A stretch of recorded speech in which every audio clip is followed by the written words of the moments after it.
of the United States of America, and to the republic for which it stands, one nation, under God, indivisible, with liberty and justice for all.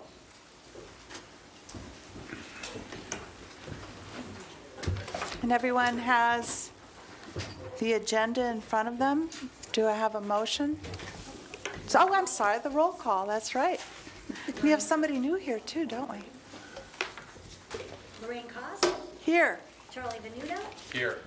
John Byron, Yo. Vinnie Taranto, Here. John Windsor, Here. Terry Castro is asked to be excused, Karen McLaughlin, here, Stephanie Ellie has asked to be excused as well, John Durkee, Here. Courtney Barker, here, Todd Swingle, Jean Artuza has also asked to be excused, and Danielle Bowden, her child was sick last night. She contacted me late. She wasn't sure if she was going to make it, but I could put a place for her in case. Okay, And we great. have a quorum. Great. So do I hear a motion to approve the agenda? So move. And a second? All those in favor? Aye. Say aye. Opposed? Motion passes. And have you had an opportunity to review the minutes? And if so, do I hear a motion to approve the minutes? Motion to approve. Second. John, second. All those in favor, say aye. Aye. Aye. Opposed? The minutes are approved. And now to our favorite part of the meeting, progress report by Virginia.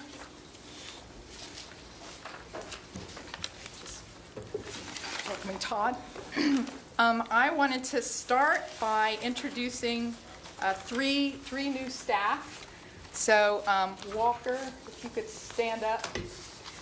Walker Dawson is our new muck dredging engineer extraordinaire. He comes to us with over 10 years of experience in project management, especially dredging, and several years prior to that working in a geotechnical lab on sediments. So he is extremely qualified for this job, and we're excited to have him on board.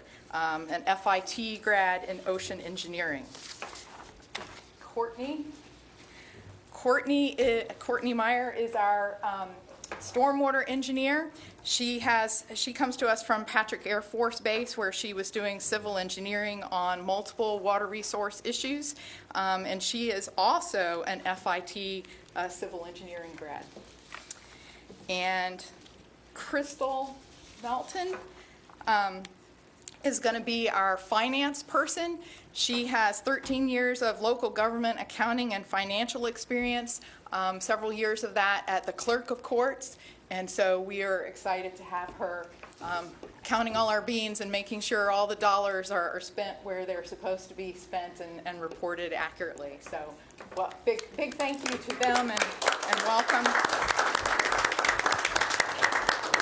We have 2 more offers that are out there. We're waiting to see how those come in, and so we're looking forward to having a full complement of staff soon. Question. Yes. How does your dredging and muck guy relate to Matt Culver? What do They are working together very closely. so it's 2 separate. Does Matt work for you? Is he in your department? Yes. So we have a beaches, boating, and waterways section that Mike McGarry is the program management lead, and Matt is all of boating and waterways under that section, and Walker is going to be working with Mike and Matt. And so as the legislative funded muck removal projects are completed and the predominant funding source for dredging going forward is the Lagoon Fund, Walker will become the lead for those projects, but with Matt by his side. So, Thank you. And they, Walker, Mike, and Matt will all be at, one of the things we've had to sort out is where are we going to put staff. So they will be out of a new facility for us. It's the old District 3 Commission office down at the base of the 192 Causeway. The other staff will be in the office here on home base. We will have one staff who will oversee the septic upgrade projects, working in people's backyards, that will be housed out of the Extension Services Office, where they can work closely with all the other IFAS folks. I believe we've talked about that here. So while they're in people's backyards, have an opportunity to spread information about all the other programs that can help people be more lagoon-friendly wise in their backyards. All right. We have the cost share contract with Titusville for the $8 million upgrade to their wastewater treatment plant has been fully executed, and they're on their way with that. The cost share contract with Rockledge for the septic to sewer project in the Breezeweb subdivision, that has been modified to include performance monitoring. 5 wells have been installed, 16 septic tanks have already been abandoned, and so we've got 16 homes hooked up to sewer in that project area. We have 13 sewer hookups that have already occurred in the Myra septic to sewer project area. So, and several of those were large apartment buildings, so it's the equivalent of 50 family units. Pre-construction meetings have happened for MIMS muck dredging and outflow treatment. Right now, we're waiting on, the contractor is waiting on their flocculant permit to come in, so that's the last step on that one. And then they'll be building the dredge material management area. We have RFPs have already gone out and closed now for designing and permitting 3 of the county septic to sewer expansion projects. And you have in the pile of papers in front of you, I wanted you to see these project areas. So they're these 3 sheets. So you can see these communities are like cruise ships sitting out in the lagoon with very low amounts of treatment, just sort of septic level treatment. And so we're very excited about getting these projects, getting sewer expanded to these areas. So we've got dozens and dozens of proposals that have come in for designing those projects, and staff are reviewing them. Virginia? Yes. So can you kind of explain this picture that I'm looking at here? I got yellow lines in certain places, and I got numbers, and what's all this? Right, okay, so you're on the Milford Point one? Correct. So the yellow and green lines are existing sewer lines.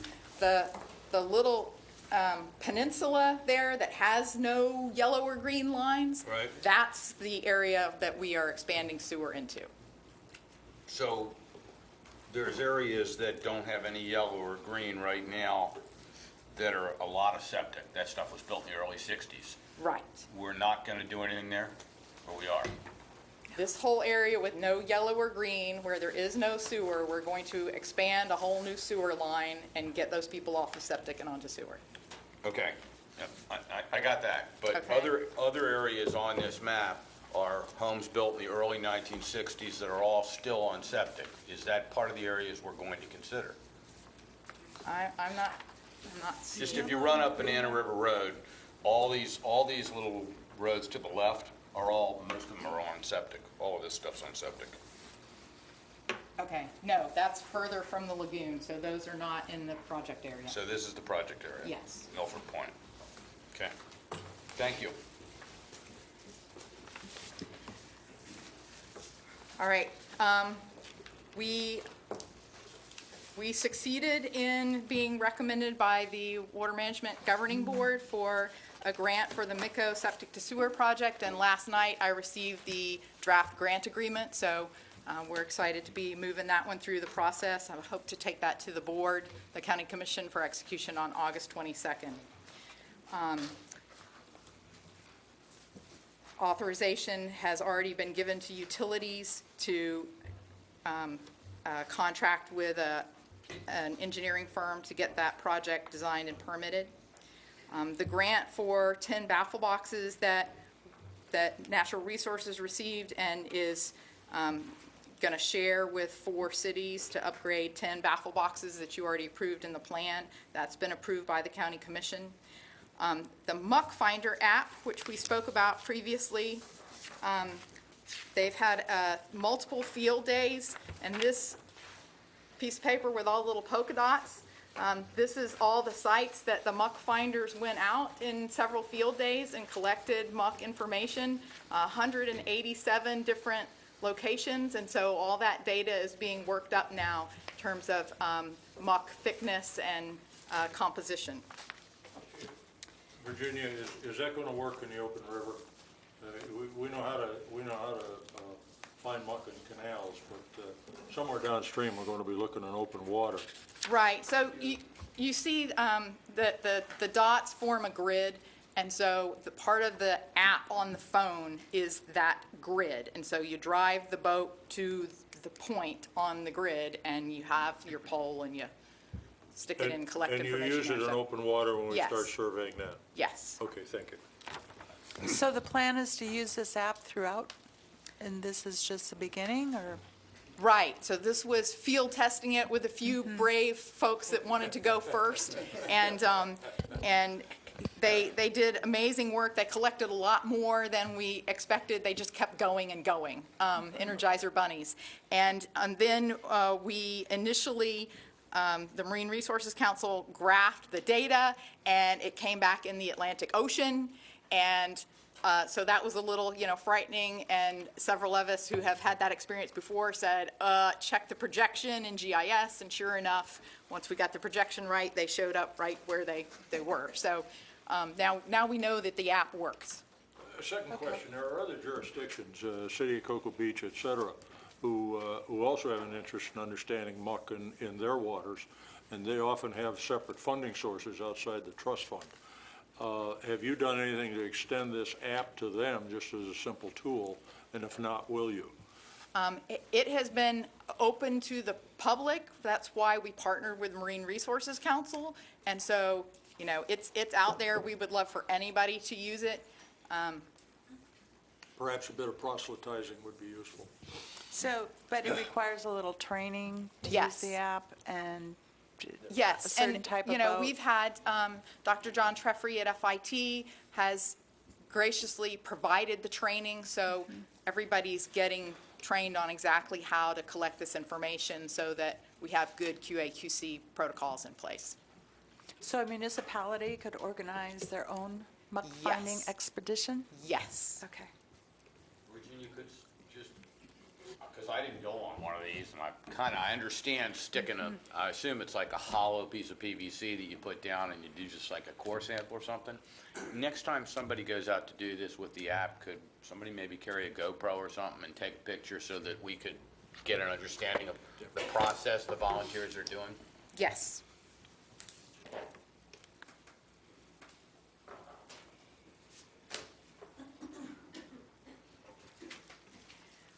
All right. Next, the work underway this month. I've been working closely with Vinnie Taranto, and he's going to present that later on your agenda, but we've got lots of communications things to talk about. We've been going back and forth with Florida Tech, negotiating the intellectual property potential for ferrate treatment, and so we're working on a non-exclusive agreement with the county receiving a % of royalties, and so hopefully you'll see that coming through the process here in the next month or so. As you know, Satellite Beach is sponsoring another video, and Dylan Hansen's here. He says that's going really well, and we'll have that for you. We expect to have that for you at the next meeting. It'll be on muck removal. It's featuring the O'Galley project because that's got lots of black, oozy, yucky stuff coming out. So it's the most photogenic project going on at the moment. That's a scientific. Yeah, yeah. Yucky black stuff. And then the only other thing I wanted to point out here is down under meetings this month, close to the bottom, multiple meetings regarding potential use of engineered habitat breakwater system to protect natural shorelines. And so this handout, these are offshore breakwaters that Matt worked with a contractor to install 23 of offshore earlier this week? Monday. Time flies. And these come in all different sizes. So these are extremely large. You can tell by the little tiny person next to the heavy equipment in the top photo. But they come in all different sizes. And the idea is to provide a fish habitat. But if you install them in an array close to shore, they would also provide a breakwater. And so we're looking at the potential for using some sort of system like this as breakwaters along eroding causeways. And we've had a meeting with DOT to discuss their interest. So they've got their engineers looking at it. And so I wanted you to be aware of that going on. And they're made of concrete and coquina? Concrete with embedded coquina.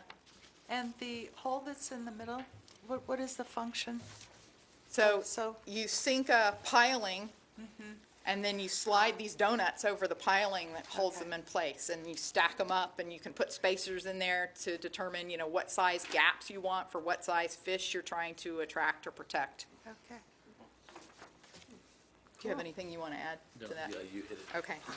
All right. And last meeting, we talked about living shorelines, and Jane showed you a map of the amount of living shoreline that had been mapped that by UCF. That mapping effort is now complete. So this is the yellow line shows you all of the shoreline for which we have the mapping is complete. UCF is still working on their final report that's due at the end of September. Can the information, this is great, the work that they did, can that information be used in permitting applications with the Corps? Because they're rejecting all sorts of great ideas that the zoo and all has that would be cost effective as opposed to what we're doing. Right. That is certainly the intent of this data is for both site selection and as part of the backup data required for the permitting process.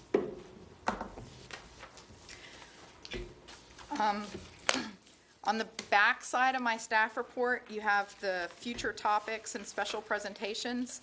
The next meeting, I'd like to do advanced septic and septic upgrades. I coordinated with Lorraine, as you asked. And next meeting, we have a conflicting thing going on. The Marine Resources Council is having a 2-day communications assembly. And so we have folks that want to be there and want to be here. So rather than tackling the monitoring performance and measuring success, which you had said was a high priority, and I don't want that discussion to be rushed at all, we thought we'd pick one that was a little briefer and try to get in and out, if that's okay. Is this sort of in a priority list? The ranking here, 1 through 8, probably the time sequence will get to these. Roughly, yes. Acknowledging that, in order to get the right speakers, we have to look at their schedules as well. And so we're trying to plan these 2 months ahead so that people have some warning. We can get it on their calendars, but obviously we can't guarantee that it would be. My interest is having number 3 show up fairly soon, and that's probably a pretty good place for it. But you've got a dredging guy, Matt's here, a lot of stuff going on, and I've previously expressed concern about spoil sites and dredging coordination. I think that's an important topic, and it's starting to get ripe. It's starting to be ready to say something. I think someone was encouraging us to do that monitoring performance measuring success soon too. So I think such that's competing I would argue priorities. that the priorities are right. And then the schedule at the bottom of the sheet for considering substitute projects, nothing about that has changed from the last meeting, except we have selected a date for the workshop. It's going to be October 12th. We have the Posey Room over at the Health Department building reserved. However, it has a capacity of 50 people, so depending on how our outreach efforts go and what sort of participation we expect, we're going to look at reserving a second location too as a backup. So anyway, I know you all wanted to know when that workshop was going to happen, so we have a date. Could I ask a question about the schedule? I was looking at it more carefully last night, and it says under the 2 weeks for committee review, it's got January the 5th to the 19th. Can we be pretty sure that we won't get any proposals coming in on the 18th for review? Right, so the submittal deadline is December 18th. I know, but I wanted to make sure that, that everything will be in hand by Yes, you will January have 5th. it by January 5th. Okay, thank you. Staff will work from December 18th to January 4th to cull through and make sure they're good to give to you. So we're going to have a fun Yeah, I Christmas. was about to say, that's really tight for you guys. Are you sure you want to do that? Well, the alternative is pushing all of this Why don't you forward. just push the submittal deadline forward a little bit? I mean, if the cities have enough notice, there's no reason why they can't get I mean, I'm just worried about you all having to sit there that long and all the questions and, this will be only the second time with the forms and people might not fill them out right and, having to go back and forth like that is going to be really hard on you. Okay. So I would push that up. I mean, that's just my recommendation. All right. If Once we, a week? yeah, if we have enough time as, city representative, enough time to see when that deadline is, and December's pretty, I mean, it's tomorrow in our world, but, it's Yeah. pretty far off. We can. We were can trying work not to into have that. the city's deadline be immediately after Thanksgiving, but we could certainly, move it up a week or so and Yeah, just still. I think that would give you time to, if they didn't fill them out or you had questions and things like that, because you only have, 18th to January 5th is only 2 weeks. And that was part of the idea of having a workshop, is train everybody on how to fill it out right the first time. But If you move it up a week, they still Not have. that I don't have confidence in my cities, I'm just saying. Well, if you move it up a week, they still Yeah. have 2 weeks after Thanksgiving. yeah, so. yeah, we will do that. Thank you. And Virginia, you're obviously, with the workshop and all this work, reaching out to governmental jurisdictions. We've had at least one application from a commercial operation, the St. Sebastian River Marina. septic sewer.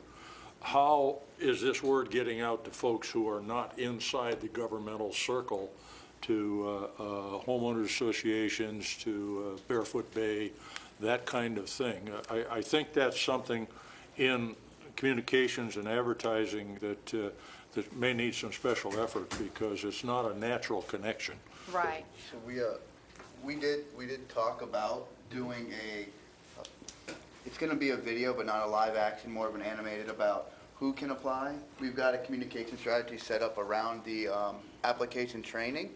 So along with that, we wanted to figure out, do a video and stuff of who could apply, and we put that out on the Facebook page and wherever else we could share it around, so that people could see what organizations or groups are applying, so they can see like commercial operations as well as municipalities. So we had we're going to do, as part of the application training process, do a PR move in marketing about who can apply.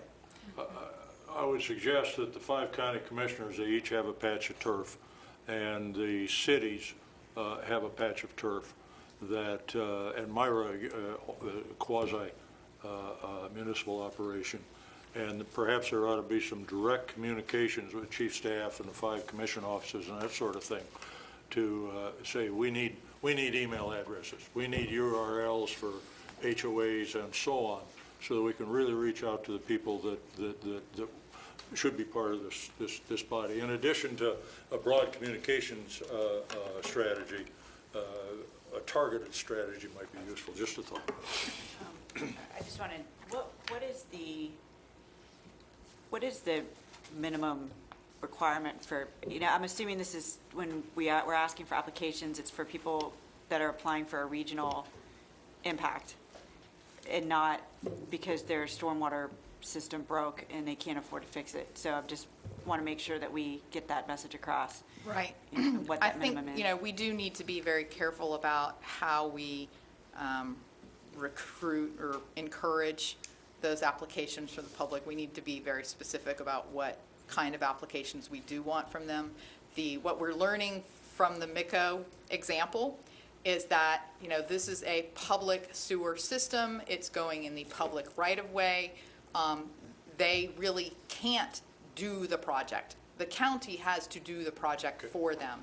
And so now we have this project that didn't rank as well as what was in the plan, and it's competing with the priorities that you all previously adopted.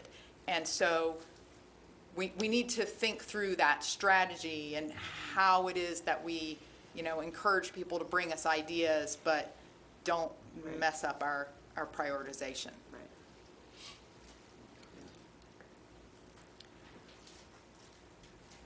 Moving on to the financial plan. Have you done meetings this month coming up?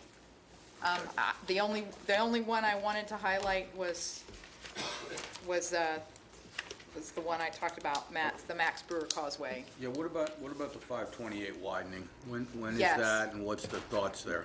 I met with the DOT team and all their consultants on that as well, and talked about the issues regarding circulation, as well as stormwater treatment. And so they have had several, they call them environmental look-around meetings, where they are looking for ideas of ways that they, instead of just meeting their minimum permit criteria, are there other projects out there that would be better for the environment that could be funded instead of what, standard little stormwater ponds jammed in intersections. And so those conversations are happening. I think they've still got another, year and a half of PD&E. Okay. Any discussion about culverts or opening the water? That has been You brought up. know what the problems Yes. are all along there. Yes, that has been brought up, and of course, there are existing studies out there about the causeways and whether removal of causeways or portions of causeways would be beneficial. And those reports say probably not, because if you did that, you would create additional flow that would redistribute, move, stir up muck, and that would be harmful. And I've said, well, that assumes that you're not removing the muck, but we are removing the muck. And in fact, we would love to partner with you on removing more muck. And so, you really need to look at this particular relief bridge. Where is the muck closest to this relief bridge? If we were to expand this relief bridge area, reduce causeway, how would that impact It presupposes currents? it presupposes that there's muck as opposed to sand, and in a lot of those places there's not. The muck's actually in the deeper water areas under the relief bridges. It's not off on the other sides. They're not aware of that, and that's not part of it. They are being pushed to look at that, but it's not their standard modus operandi. Thank you. Is that Keep pushing. the position of the county to support a relief bridge there? The county does not have an official position. A non-official position? Quasi-official. I can go to, Well, I can we meet all with have these your people path. and I can Sure. share, ideas and information, but I don't, I can't have a position for the county. FDOT has it. All right, financial report. So the first thing is that immediately after this meeting, we're having another meeting with the auditors and budgeting staff. We're going to be talking about the contracts with the cities and the contracts with consultants and construction contractors, making sure we've got all of that done appropriately. They're going to be looking at our employee hiring process to make sure that is as it should be, and looking at the revenues and how they're being deposited in the trust fund and tracked. So I want you to know that's happening. You have 2 monthly financial statements since we didn't meet last month. The May statement shows actual revenues of $10.68 million. And you may recall that the first month was slightly over $3 million, and the next month was slightly over $3 million, and so now this one's 10.6. So at the end of each quarter, the state looks at purchases that happened outside the county, but that were for people who lived in the county. So if you bought a refrigerator that was delivered in the county, that tax is collected and for Brevard County, and they sum it up quarterly. So we got an extra $18,000 in the month of May. That was a quarter's worth of expenditures that happened outside the county, but were eligible to collect the tax. So, Do you have the handout on that? Because I didn't see this in my pile. this, It was right behind the... it's in your package. Not the pile, but The in email your package. agenda Oh. There were package. multiple attachments. Yeah, yeah, there were lots, there it is. Yeah. Yeah, there were lots of them, sorry. And so then if you look at the expenditures, the second yellow box on those tables, those used to be all zeros. So we have operating expenses. This is primarily, actually entirely, the consultant, Tetra Tech, who helped us with the plan update process and the substitution plan. And then the SOIRL projects, the 99,308, those are commitments to the Myra septic to sewer project.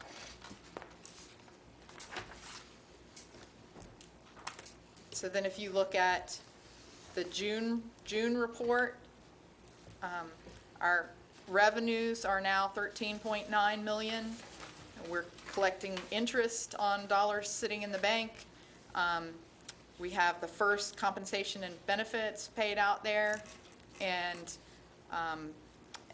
the project expense, SOIRL projects, is now up to $112,850. That's how much we've spent on septic connection, septic to sewer in the Myra project area so far.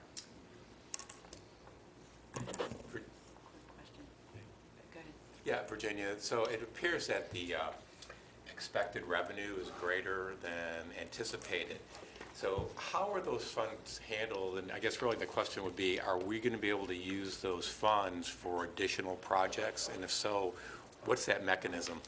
Yeah, so that's why we did this graph, is so you can see we have the blue line is the projections that were the basis of the referendum. The red line is actuals. The green line is the Florida's Office of Economic and Demographic Research. They have a projection, and so you see that their projection seemed high until we got that quarterly disbursement, and now it looks like we're tracking, closer to their green line than to our blue line. All of this is based on the economy. So, in my thinking, I think we take these dollars and we use them to implement the plan as written and as amended by you for those projects. We don't count our chickens before they hatch, and work on just implementing those projects faster. When we get further down the road, if this trend continues and we see that we really are going to have collect more than we anticipated, then we can look at more projects. But I think for now we just try to implement what we've got faster. So next February and March, when we're looking at our recommendation to the VOCC on adjustments to the Lagoon plan, that we should, in that, Shift at things least forwards. pull forward by fiscal years both projects that at least for the next fiscal year, the planning year that we're dealing with, we should be dealing with actuals against spending rather than piling this stuff up in the bank. We will get to lagoon fixes in the plan faster that way, and this is quite salutary, by the way. There's a lot of money coming in. This is, Yeah. this is kind of what some people expected. You're talking about an additional $90 million over the 10-year period. At least. not inflation adjusted. Yeah. So, If it shakes out by the end of the year, though, so that, be careful of that, because, Yeah. we're projecting it out, but there may be a slump later, and we just haven't seen that yet. we can't spend money we don't have, I understand that, but Right, we have 4 potentially- months out of 120, so. Thank you. I just have one question. For the cities that are, have you negotiated successfully an agreement for the projects? We sent the contract template out in March or April, Okay. and several of the cities jumped right on it. Most have not. Okay. So now that we have Courtney, one of her first assignments is call the cities and ask, what's going on, what can we do to help, let's get these things under contract. So those phone calls are happening. I've sent, 4 or 5 emails. That's obviously not doing the job, so. Okay. In doing that, let me make a strong suggestion that you follow the organ grinder principle, which is, if you got a problem, go to the man who owns the organ. Don't talk to the monkey. Not pejorative. Talk to the city manager personally, directly, Courtney, to one after another after another. That takes care of the internal organization and stovepipe problems that sometimes occur in cities. We'll check today. And, Cape Canaveral, a lot of these Year Zero projects are Cape Canaveral, and they just sent us a bunch of stuff this week, so we're working on those. Okay. So, you'll see a lot more filled in here shortly. My comment would be, if you haven't talked to the city manager, you haven't talked to the city. I would agree with that normally, but in some of the bigger cities, you're speaking with the engineering head, which is probably good. But with Myra, you were able to negotiate. You're not agreeing with yourself, or you're agreeing with the CRA, correct? Here. Yeah, so Or- for that one, because what the Lagoon Trust Fund is paying for is the sewer connection fees. Okay. What we did was we came up with a process directly with utilities where we transfer funds from the Lagoon Trust Fund directly to utilities for the specific amounts of each of the properties in that area that needs to pay a sewer That's a fee. very So good instead idea. of Yeah. them paying a fee and submitting a reimbursement request to Myra, and Myra submitting a reimbursement request to us, and, instead of this huge Can you circle. follow that same logic with the cities if the Brevard County is the sewer entity? We could, but I don't think we will be. I Oh, think. okay. I'm just wondering, like, in the future, that would be, Right, but anywhere where we can, do Right. one step instead of 4, Right. we're gonna okay. try to take Cool. the, direct path. Cool. That's a good idea. That's my report, Madam Any Chair. other questions? Well, what was the email about at the end, the email to your Director Barker about the homeowner who had the... That is later in the agenda. We were Oh, going to okay. discuss that. I think it's under new business. Okay. Virginia, I have one question on the Brevard County Shoreline Assessment completed area. You skipped the federal spots. Okay. One is access. Easy. I get you on Patrick. They may want to come in, spend their own money and so on, but that's an awful long stretch of river. And so I would argue that the assessment is incomplete until either they do it or we do it. There's an awful lot of river that's under federal cognizance that we ought to make part of our mapping. All right, that was a grant-funded project, so we'll need to look at how I agree with you entirely. And So we please, need to when look you at how to fund that, and then, When you sort that out, could you come back to us and let us know how it stands? Thank you. Was that funded by the county or the state, or? was that an ILMET? That's Patrick. Oh, it was DP and... So a combination of state and Indian River Lagoon National Estuary Program. Thanks, Jane. Okay, are we able to move on? We've got a great program on seagrass, if those articles are any indication. Starting with Dr. Dennis Hanisak, we're going to hear short 10-minute introductory presentations. Then we'll take a short break and set up a panel discussion. All right, and we need to get Dennis loaded up here, so just...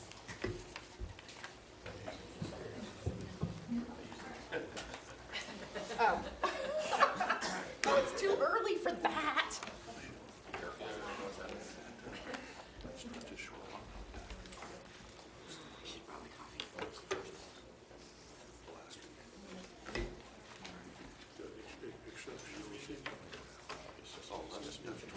Yes.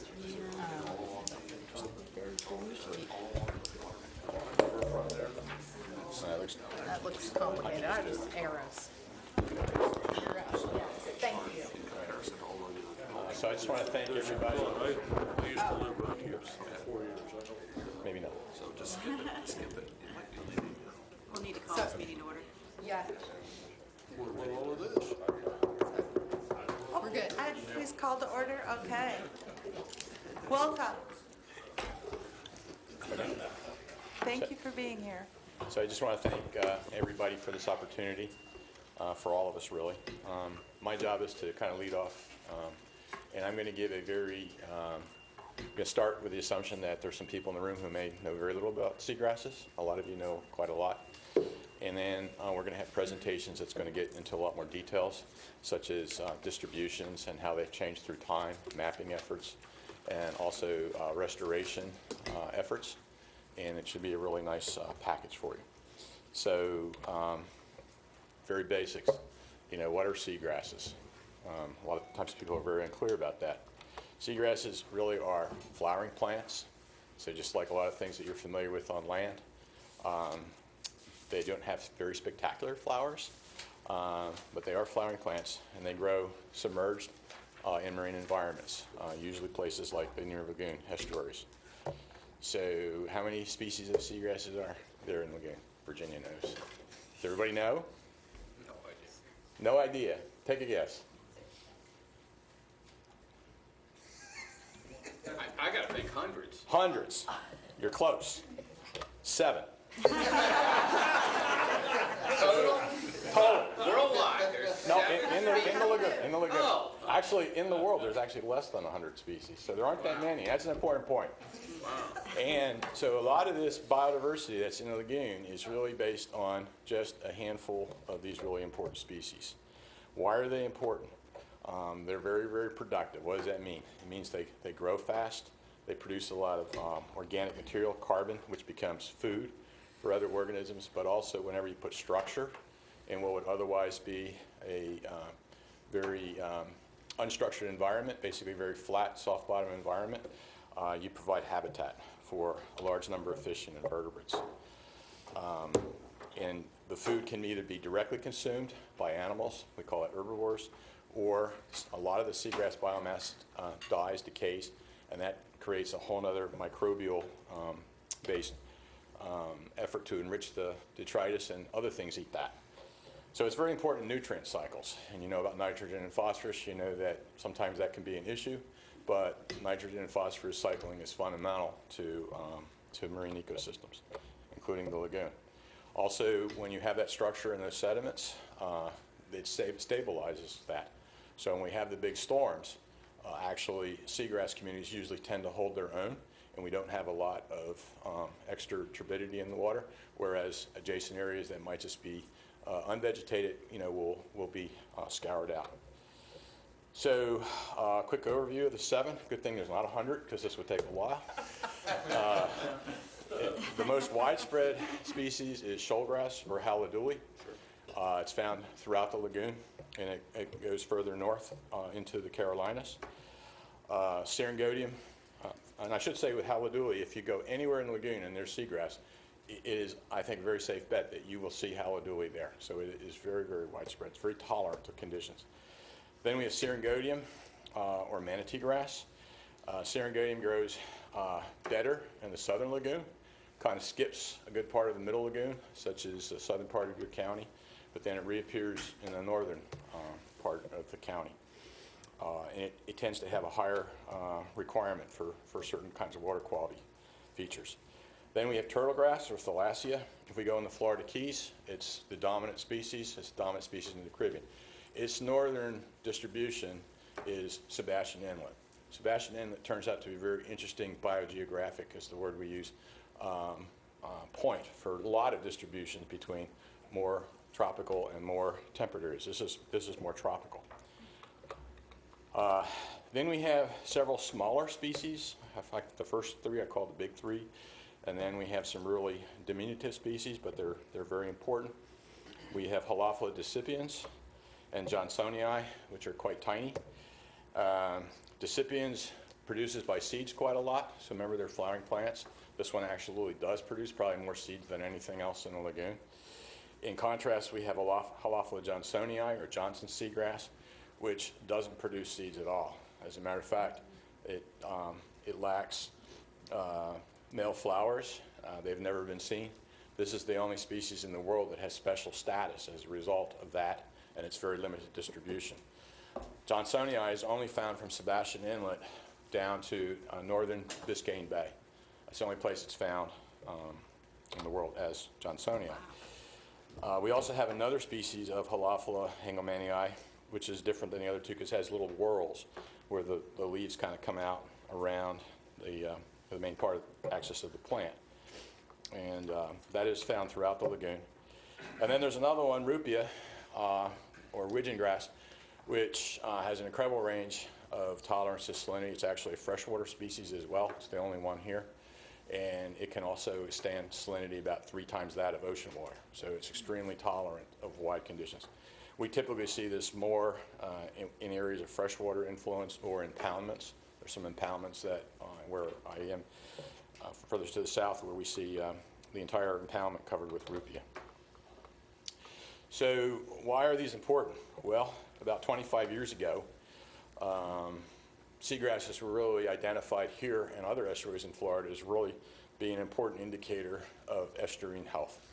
And so in the early swim plans, for example, the primary goal of Habitat and Restoration, that sounds familiar, program is to maintain a functioning macrophyte. Macrophyte just means means literally large plants, but it's specifically it means seagrasses. It can also include macroalgae, but they're really referring to seagrasses. Macrophyte-based ecosystem which supports endangered and threatened species, fisheries, and wildlife. And this is an old number. You guys have updated this recently.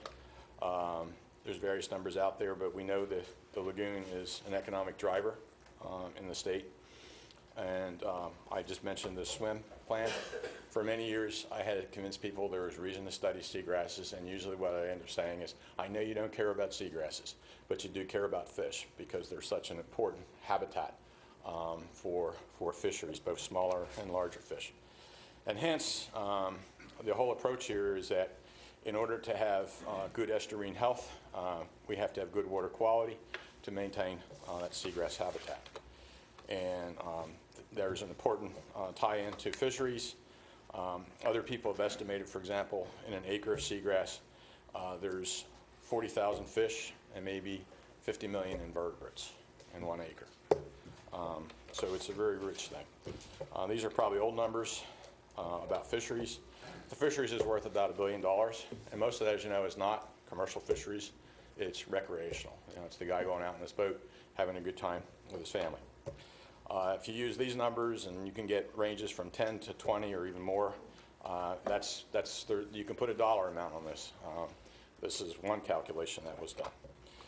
So for many years, my work and a lot of the other work from some of the people you're going to be hearing about basically is that there's a relationship between what we do on land and the loadings that go into the lagoon on water quality. And my focus, and a lot of our people focus on seagrasses, we focus on the impact on light. Because they're photosynthetic plants, they have a very high light requirement, which I'll mention again. And because of that, even though it's just 7 species, and even though they have different distributions, collectively they add considerably to the lagoon's biodiversity and productivity. So some of the challenges that seagrasses have nothing to do with us, really. First of all, only a few species, as we mentioned, can actually even live in saltwater environment, in the estuarine environment. So fundamentally, it's very difficult because of the salt content, because even in a healthy seagrass bed, very quickly the sediments are anaerobic, and that requires a lot of energy on the part of the plant to survive in that kind of environment. Hence, it has a high light requirement. Think of that as energy. That's what the plants need. So this is an old graphic that I still like from the district. You can see when we have lots of light, the seagrasses are happy. You can see that as they get stressed, and these numbers can change depending on what species you're talking about, they become a little bit more stressed, and eventually, if you have too little light, they will die. So historically, most of the human impacts on seagrasses were physical destruction. So, dredging, all these finger canals that were done decades ago. The spoil islands were put on top of seagrass beds. The causeways, things like that. And you're familiar with prop scar damage. So currently, we don't have much, those other things, we don't allow that anymore. But we still have some boating problems with seagrasses. But the biggest issue really is degradation of water quality. And, well, that's 10 minutes. Okay, so let me just say that there's a lot of variability in water quality in seagrasses. And I already mentioned that something like Haliduli is much more tolerant of changes in water quality than, say, Thalassia. And that there are some areas that have better water quality. So, for example, less particles or turbidity in the water, less water color. That's where you have more seagrass species and you have more seagrass biomass, and you're more likely to see a diversity of these plants. There's many cases, including some that have been documented by Lori and some of the other folks that I witnessed, but they're the ones who documented it, where we've had big declines in, say, Syringodium historically, like in the 90s, after a hurricane when the salinity changed to very low levels and stayed that way for a long time. But after several years, they can come back. So the good news is if we improve water quality in the lagoon, we can greatly restore seagrasses. Again, I'll kind of rush through that very quickly, but the things that reduce light are turbidity, those particles, the water color, which comes from decaying vegetation, that brown humic substance color, and chlorophyll, which is algal pigment or phytoplankton. And these are strongly correlated with freshwater inputs. And I did a wonderful 502-page document that Lori knows all about. But what I did was basically looked up and down the lagoon, and the primary things that reduce light in this order are turbidity, followed by color, followed by chlorophyll A. Now that was then, and that may change, so it might be worth another analysis. I think everybody knows about non-point sources. Most of the restoration projects that you're dealing with, the ones that aren't muck, the ones that are dealing with the discharges that come into your waters, are really addressing these types of non-point sources. And they include commercial, residential, and agricultural use.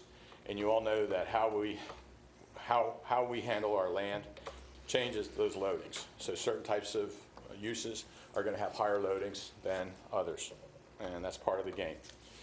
So over time, you all know about the channelization throughout the state, and you know that all canals lead to the lagoon, and that's an important message to get across to the citizens always. You usually find the best water quality far away from the major developments. Northern Lagoon, historically, until recently, I always considered to be like the best place for water quality. And also, of course, inlets. Inlets are really important to water quality. Bad water quality is in the urban areas, Vero Beach, for example, near where I live, Melbourne, and so on. And also, of course, we know about to the south, although it doesn't impact what you're doing here, Lake Okeechobee discharges have been a huge problem, and they impact nearshore coral reefs. I'm just going to mention really quickly, you all know this, things have changed, right? Something has happened. It's taken a long time, and that could be a subject for a whole day of meetings. You know about the superbloom in 2011. You know that we never saw that species or never knew that it was there until it bloomed excessively, and it started in the Northern Lagoon. The place that I always thought was most pristine. And since then, we've had serious seagrass declines that have occurred lagoon-wide, and I'm sure somebody will give you some numbers following this. Following year, you say, what's going to happen? And we hope it goes away. We hope the seagrasses come back. Well, we had brown tide for the first time. And even though we know scientifically more about this organism, what we know is not very good because it has bloomed in other areas, such as in a similar estuary in Texas, and that lasted for 9 years, and it had serious impacts on the biotic resources. So things have changed, and what we're going to talk about following this is just some of the changes that have occurred through time and some of the opportunities and challenges in restoration. Okay, That was 10 great. minutes. Thank you. Great. Wasn't it? Very 13. Thank you. So while Lauren Yeah. comes up, I want to, these speakers are amazing. We are so lucky. We have got the heavy hitters in Seagrass. If you don't know, this is an amazing panel, and so I appreciate their time. And this again is being videotaped so that folks can access it later. I'm glad we had that kind of 10 minutes, because I would need the same kind of 10 minutes. Well, so Dennis gave a great introduction about the importance of seagrass and showed you some numbers of how much every acre of seagrass is worth. So now I want to talk to you about how many acres of seagrass do we have out there. I'm going to talk to you about the seagrass monitoring program that the Water Management District does, specifically the seagrass mapping, the large scale, broad scale monitoring, and then Lori's going to talk about the smaller scale in the water monitoring that we do. All right, so while the methodology has changed a little bit over the years, we've gone from film photography to digital photography. Some of that has improved. Addition to that, the uses have also kind of evolved over the years. So some of the benefits that we get from seagrass mapping is it gives us a snapshot every 2 to 3 years of what's the status of that resource? What are the trends? Are we increasing in acreage or decreasing in acreage? It also helps us assess and create our targets. Where do we want to get to? What did we have historically? We have imagery from 1943. We have seagrass maps that we consider to be our historical maps. And then since 1986, we've been doing those maps again every 2 to 3 years, so we can get a good inventory of what we have out there right now. Those maps also help us respond to any kind of events that we've had out there, whether that be algal blooms or large storm events or things like that. And in addition to that, it helps us evaluate how is our management working. We have those targets. Is the management decisions that we're making, are they working? Are we improving? Or do we need to switch something up a little bit? We may well find that there are other benefits as we move through and as we help restore the lagoon. So I think that's going to continue to evolve. All right, I want to step you through the methods. The most difficult and crucial step in this process is the acquisition of the aerial photography. The timing of that photography is critical. We need it to have high biomass, which is usually between April and August. If it's very low biomass, there's not as much seagrass out there, it's much harder to see. We also need there to be clear skies. We can't have a lot of cloud cover, we can't have a lot of haze, otherwise you won't be able to see the water and the seagrass through the water. The sun angle has to be less than 30 degrees, otherwise you're going to get a lot of glint, you're going to get a lot of glare on the water. We also want there to be a light wind. Calm winds, you get a lot of glint and glare if it's completely dead calm. And if it's too windy, you get a lot of white caps and then you can't see through the water column. But there's a lot of color too. If you have a large freshwater input going on, that high color makes it difficult to see through. Really high tides are the best time to do it because you've got that clear water coming in.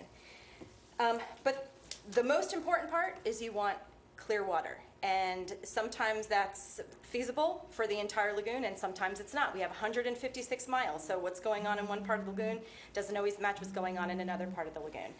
So really the biggest problems that we've been running into in recent years are those algal blooms, high turbidity events, anything like that.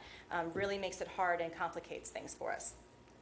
The aerial triangulation is our next step, and what that does is it removes the distortion from the imagery and it accomplishes that georeferencing to the Earth's surface. It puts the photo in the right spot so that we can then map from it.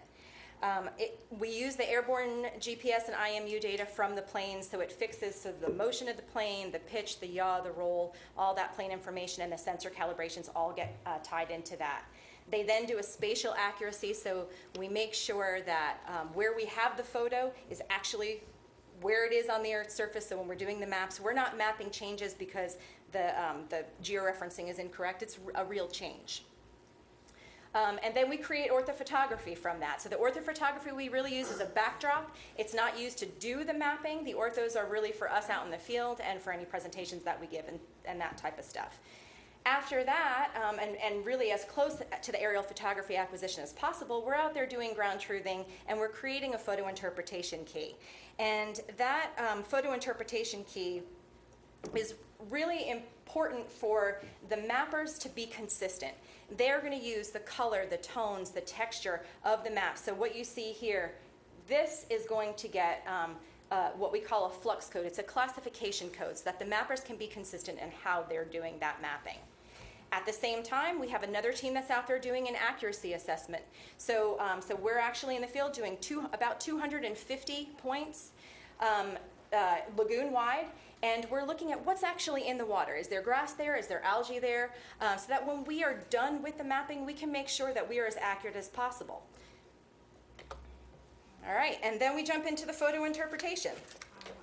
So that photo interpretation is done in stereo and using a photogrammetric workshop. And so what that basically means is that when they're looking at the imagery on the screen, it sort of looks like 3D. So you can tell when there are things in the water column, so you can tell the difference between seagrass and macroalgae. It's very important to be able to use this high-tech equipment to really know what we're mapping. After we're done with all the photo interpretation and everything is digitized, we go through a pretty rigorous QA of those maps. We use a lot of GIS and we use a lot of our field work to be able to say, hey, you need to take another look at this, something's not right, maybe the bathymetry, that ancillary data that we have, it's really deep in this area, are you sure that's really seagrass and not macroalgae? That type of stuff. And then that accuracy assessment field work that we did, we tie that all in when we're done with all of our edits and we have that final map. Our typical accuracy is between 85 and 90%. And it's nice to be able to put a number on that so you know that what we have out there really is grass and not being mismapped. And then we jump into, all right, let's run some statistics. Let's see what sort of acreage gains and losses we have. So what I want to do now is I want to step you through some examples of what's been going on out there. So what I want to do here is just draw your attention to the western shore. In 2009, which is when we were really seeing some great grass beds out there, you can see that from 2009 to 2011, we've had a pretty dramatic decline. This is Sebastian River right here. Sorry, I didn't orient you to the image. This is Sebastian River, so it's directly across from Sebastian Inlet. And you can see there really were some very dramatic losses from 2009 to 2011 when we had our bloom. Really, since then, we've had some better clarity out there, but not much has come back. 2013 and 2015 really has not recovered. And that grass bed right there in that location was about 400 meters long. And right now we have maybe 40 or 50 meters of seagrass, so it has not come back. Species? This bed was mostly Haliduli radii. So a little bit of Syringodium mixed in. Now the only thing it is Haliduli radii. Another example where we saw a loss after that super bloom in 2011 is in the Banana River Lagoon. So this is that Cocoa Beach Rec Center right here. And you can see the Banana River lost a tremendous amount of grass from 2009 to 2011. But on the good note, 2013 and 2015 was starting to see a little bit of recovery, even in the deeper sections here in 2013. We lost them in 2015. So what does 2017 have? We're going to know that in about 6 months. We did fly 2017. All right, so let's go to the movies. What I'm going to show you here is a series of large-scale changes in Banana River. So I backed up that image there, and I backed out a little bit further to show you Banana River. And what I want you to look for is the gains along the eastern shore of Merritt Island in about 2007, and then notice the widespread losses again in 2011, and then that partial recovery in 2013 and 15. So it's going to step through, and your date is up on the top right corner there. 94, 96, 99. Again, every 2 to 3 years we have these maps. 2005, 2007, things are looking really good, 2009, and then 2011. 2013, a little bit of recovery. 2015, again, a little bit of recovery. So, so soon we'll have that 2017 map and see what we're at currently. All right, so I want to step out a little bit now from the examples that I just showed you and look really broad scale at the total map seagrass starting in 1943. So here's again that historical coverage, and then every 2 to 3 years, this is the total mapped acreage of grass. And you can see where we were starting. We had those losses through the 80s and early 90s, and then we really started to see a lot of improvements. We had some of the highest acreages that we had ever seen between 2007 and 2009. And then we had that super bloom come in 2011, we had that big decline. Starting to see that little bit of recovery in 2013 and 2015. This is the whole St. John's region all put together. I'm afraid that from some of the results that we're seeing lately, and Lori's going to talk to you about some of the in-the-water monitoring that we're doing, so our preview is not looking good for 2017 for a lot of areas in the lagoon. So I think we're going to see some of the lowest that we've ever seen.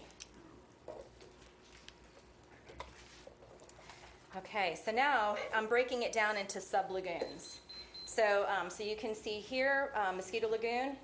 A couple of things I want to point out. I don't want to turn it into just to talk about blooms, but some of the things I want to point out is Mosquito Lagoon really is quite stable as far as the acreage is concerned. And a lot of that has to do with how the bloom in 2011 spread. It started in northern Banana River, came across, went up into northern IRL, and then across into Mosquito Lagoon. So it really didn't hit Mosquito Lagoon at the same time as it hit everywhere else. And so we didn't really see that big dramatic loss in 2011.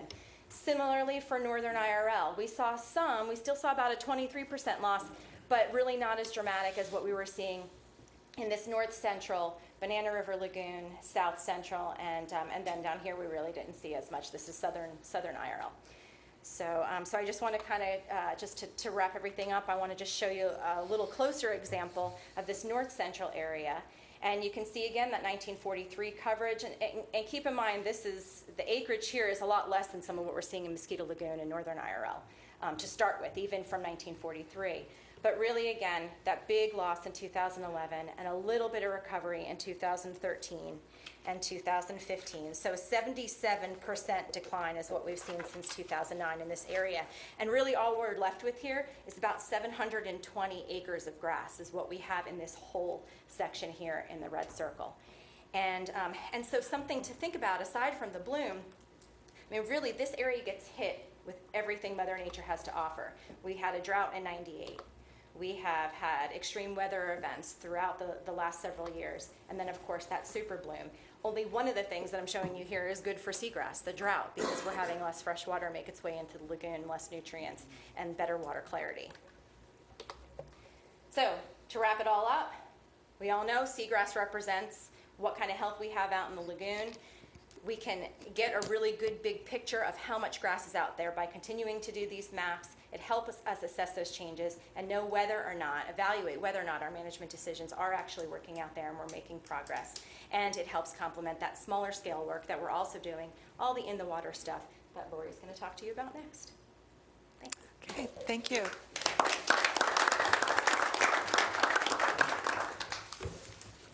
Now, Lori Morris.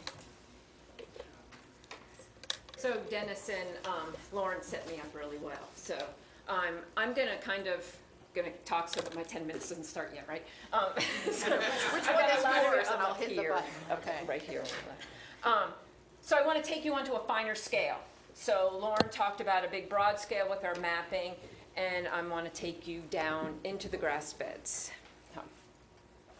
So some of you might be aware we've been monitoring, we have fixed seagrass transects. We've been monitoring them since 1994. Bob Bernstein and I started these way back. So anyway, so there's 97 of them total. We've added some as we've gone along. There's 70 in our water management district and 27 in South Florida. They're monitored at a minimum of summer and winter. We do all non-destructive sampling, we're taking percent cover, we're looking at all the species, we're looking at macroalgae, we're looking at all kinds of things in the water, and we take a little bit of water clarity kind of information, water temperature, salinity, and we take light measurements because you saw Dennis mentioned how important light is. I can talk about the methods and all that all day, but I'd be glad if anyone really is interested in our methods, I will send you our methods sheet. We have a nice little short 2-page sheet because I really want to get into the data that we get from all these points. Also, one other thing quickly to mention is it looks like there's a million dots on that map, but the minimum distance or the average distance between those points is about 3.7 kilometers, so about 2 miles. So they're really not on top of each other. Some of them are up to 10 kilometers, so 6 miles or so apart from each other. So it's a big lagoon. There's a lot of area to cover. So what I did was I put, this is Lauren's graph, the bars that you just saw for the acreages of the seagrasses. So what we get from our transects, one of our big parameters is we get total transect length. We monitor all the beds from shore to the deep edge. And that deep edge, as you see from the mapping, changes from year to year. And within the transects, you see it even more. But we get a really great correlation between these two parameters with total transect length and the acreages of the seagrass. So it's basically another way of getting the footprint of the grass beds. So you can see that we track the general trends. Lauren just talked about how we have these leveling off. But we also, the transects are letting us know that during a period where we didn't get to be able to map, we had nothing crazy happen. So we have, nice even coverage going on. We have this. So now let's look at what's happening here. So from the transects, we're able to see that we really didn't lose any of our seagrasses from 10. From our mapping in 9 to 11, where we see the big changes, 10 was still pretty stable from 9 to 11. Okay, and as Lauren had said, we mapped in 11 and then 13, but from our transects, we know 11 wasn't our lowest point. 12, because of when we sampled, a lot of our sampling, the maps and our transects in 11 was in the beginning of the June usually is when we get out there, June, July. The peak of that bloom was until September, October. So a lot more light was lost. The plants were hit with a lot harder, so 12 is much lower. We show this nice recovery here. And actually what we see the most recovery in 15, you can see it actually more happened in 14. 15 stayed stable. And then that big, huge brown tide hit in 2016. So what we're anticipating coming from these maps now in 17 probably isn't going to be a very pretty number. That number is even lower than what we had in 12. Okay, so total transect length, that is average of all our sites. So now let's look at the individual sites. It's a big lagoon. There's a lot going on in different areas. You had just seen with Lauren saying how some of the areas were more stable. So all the dots, I'm going to take you to, this is also transect length again at each individual site. So we have Mosquito Lagoon, Banana River on the top, and then we're going to go down the Indian River proper. So this is just going to tell you a percent gain and loss in the transect lengths. So if it's a red bar, it's a loss. A green bar, there's some growth in the transect length extending out. So if you remember 10 to 11, very little change. So this is a typical kind of grass. We see graph going on. The beds are stable, not stable. There's different things. You had some stormwater, different areas more affected than others. If there's no bar, that means there was no change from the previous year. Okay, so 10 to 11. So, okay, you're all right, be ready. You expected it, right? So a lot more loss from 11. So I'm comparing all these now to 9. So I'm going to keep going back and comparing all the years to 2009. That was our last best mapping year. So we're just going to keep going to what we had because that's where we all want to get back to, right? So 9 to 11. Now, moving on, remember 12 was worse than 11, so we can see we had a lot more loss. By 12, you can see we had over 20 transects that had 100% loss in the beds. But, as you've seen, Mosquito Lagoon up here and North IRL, oops, here's North IRL here, didn't have as much changes going on from those points. We actually saw some growth going on because of the growing season and the plants not getting hit by the blooms at that point. Now, moving on to 14, we started seeing some recovery. So now you see a black bar on there. So they're still on the red negative side. They're still lost from 2009. But I wanted to give them some credit for their growth. So I turned them black. Maybe I should have picked another color. But anyway, they're kind of less loss. So they're still not to 2009, but they're showing some recovery from being total loss, especially in some of those areas. And last one now, 16. So you saw on the line that the bed had really receded back. So here's the beds throughout the rest of the lagoon. And because that brown tide in 16 really hit North IRL, Mosquito Lagoon, and Banana, we now have the losses in those areas more than we've had in other times. So now we're back to a lot more 100% losses in those northern regions that weren't as affected before. Okay, so now I want to switch. We're going to switch from total transect length to percent cover, because that footprint is one thing, but what goes on in that footprint is almost even more important. So I want to look at the percent cover of what's going on within those beds. So we also, of those 70 transects that we have in our water management district, we had 20 that we monitored on a monthly level, because there is a seasonal trend to the seagrasses. Just as Dennis had mentioned, they're plants, they grow, so their peak season, the peak growing season is the summer, spring into summer, and then they die back in the fall naturally, and so we have this whole cycle. So I want you to be able to see how some of these cycles are going with these plants. So here we're just going to start in Mosquito Lagoon. So each one of these red dots here are just our monthly sites. So you can see the distribution throughout the whole lagoon here. At least our water management. South Florida didn't do them on a monthly. You can see here we have the peaks and the troughs, kind of how everything goes along. And in these two northern areas, remember, just little blips for the lagoon, the super bloom, but then they recovered. But we see what happened here in 16, because that brown tide hit in January. So it hit that growing season, and not like the other super bloom. Even Mosquito Lagoon now, we're starting to really see some changes in the percent cover of the grass beds. Moving further south now, we know there was much bigger changes in those.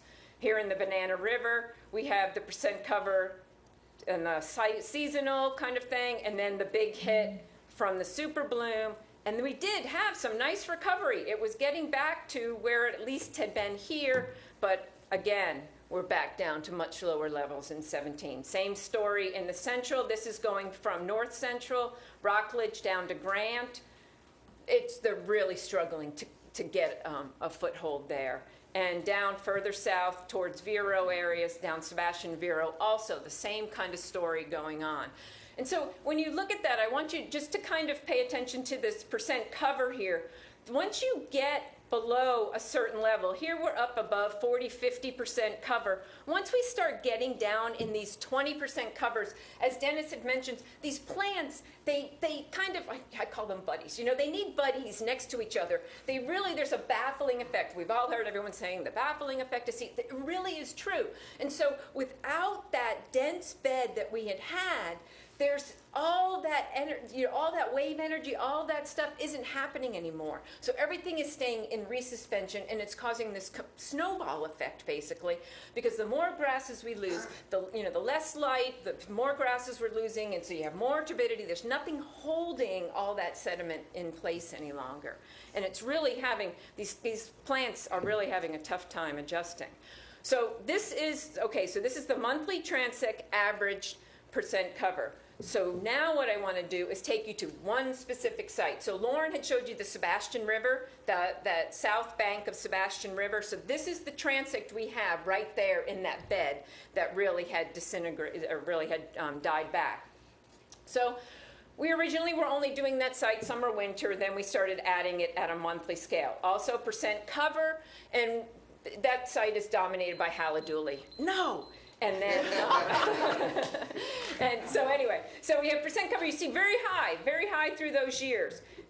this, you see this giant drop here, all right? So Dennis set it up really well. I didn't even know he was going to talk all that much about light, and I'm really glad he did, because I want to bring in some light data for you and try to explain what happened, because this is before the super bloom, and the super bloom really wasn't in the Sebastian area. There was other things going on in that area. So let's bring in some light data. Okay, don't cross your eyes. Light data, there's a lot of stuff going on.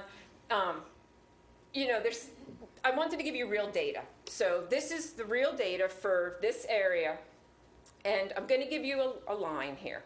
30%. Dennis, on his little dying seagrass kind of thing, had a 25%. So I'm going to give 30%.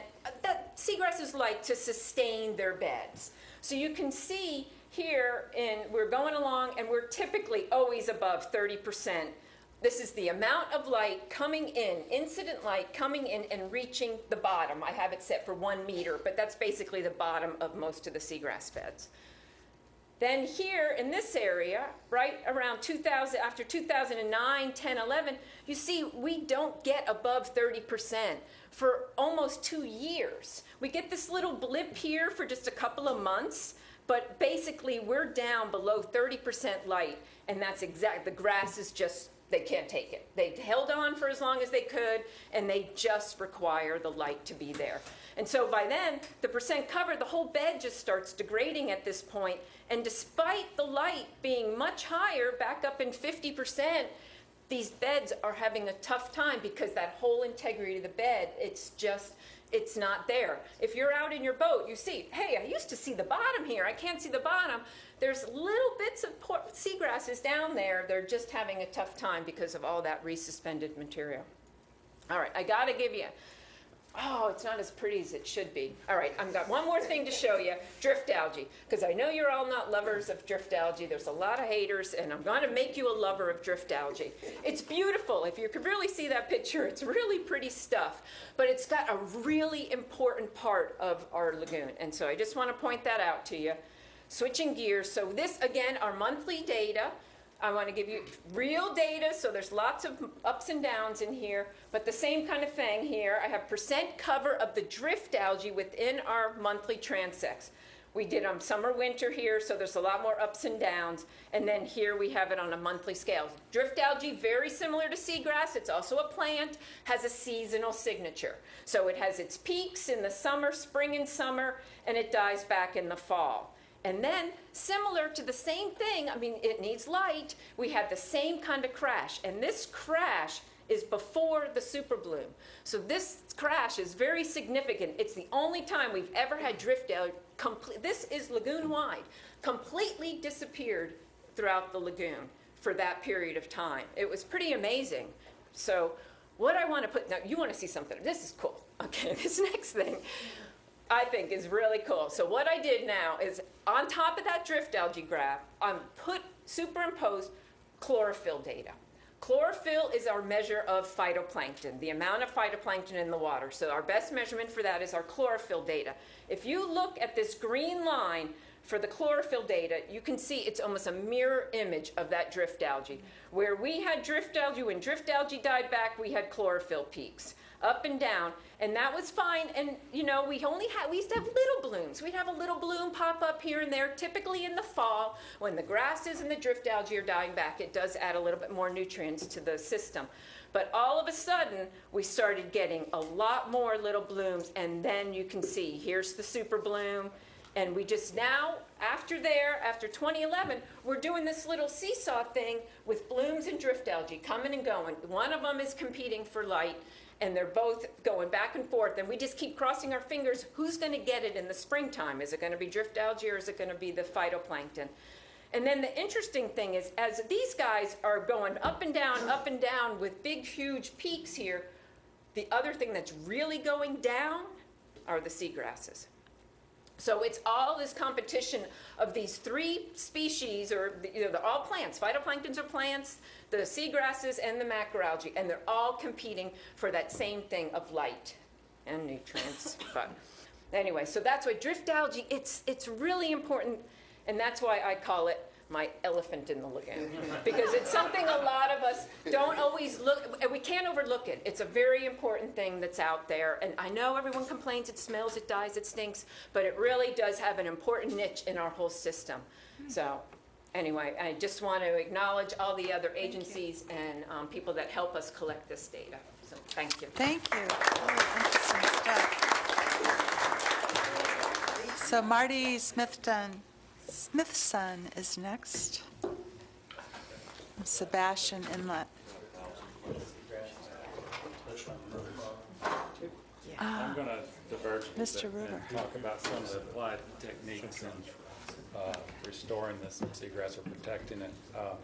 Now, I told Lori I've taken out all the graphs and charts and just put pictures in. So Okay. hopefully this will be a little easier.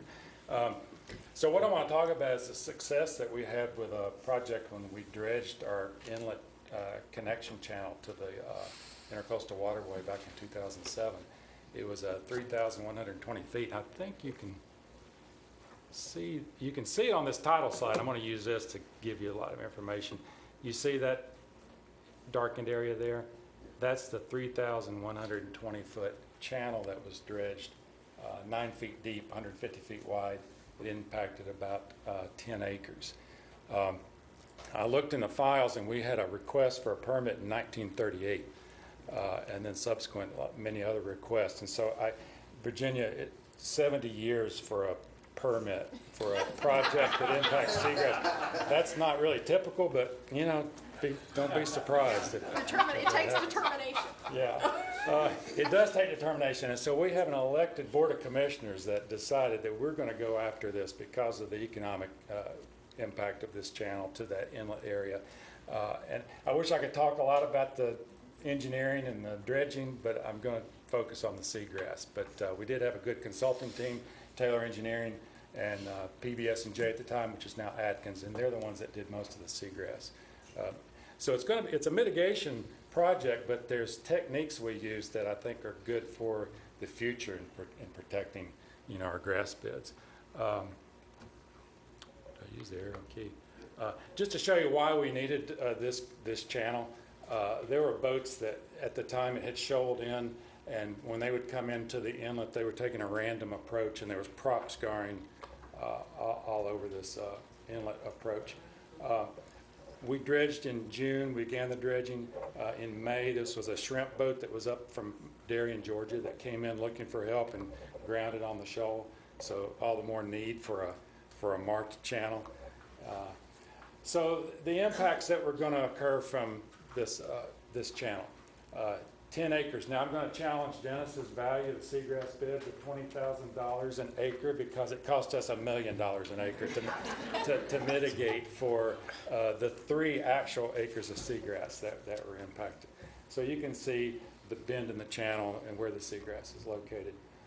So what we were required to do to get that permit was to actually transplant the actual grass colonies that were in the immediate impact area of the channel. Transfer those up onto the shoal that had some sparse areas that needed help.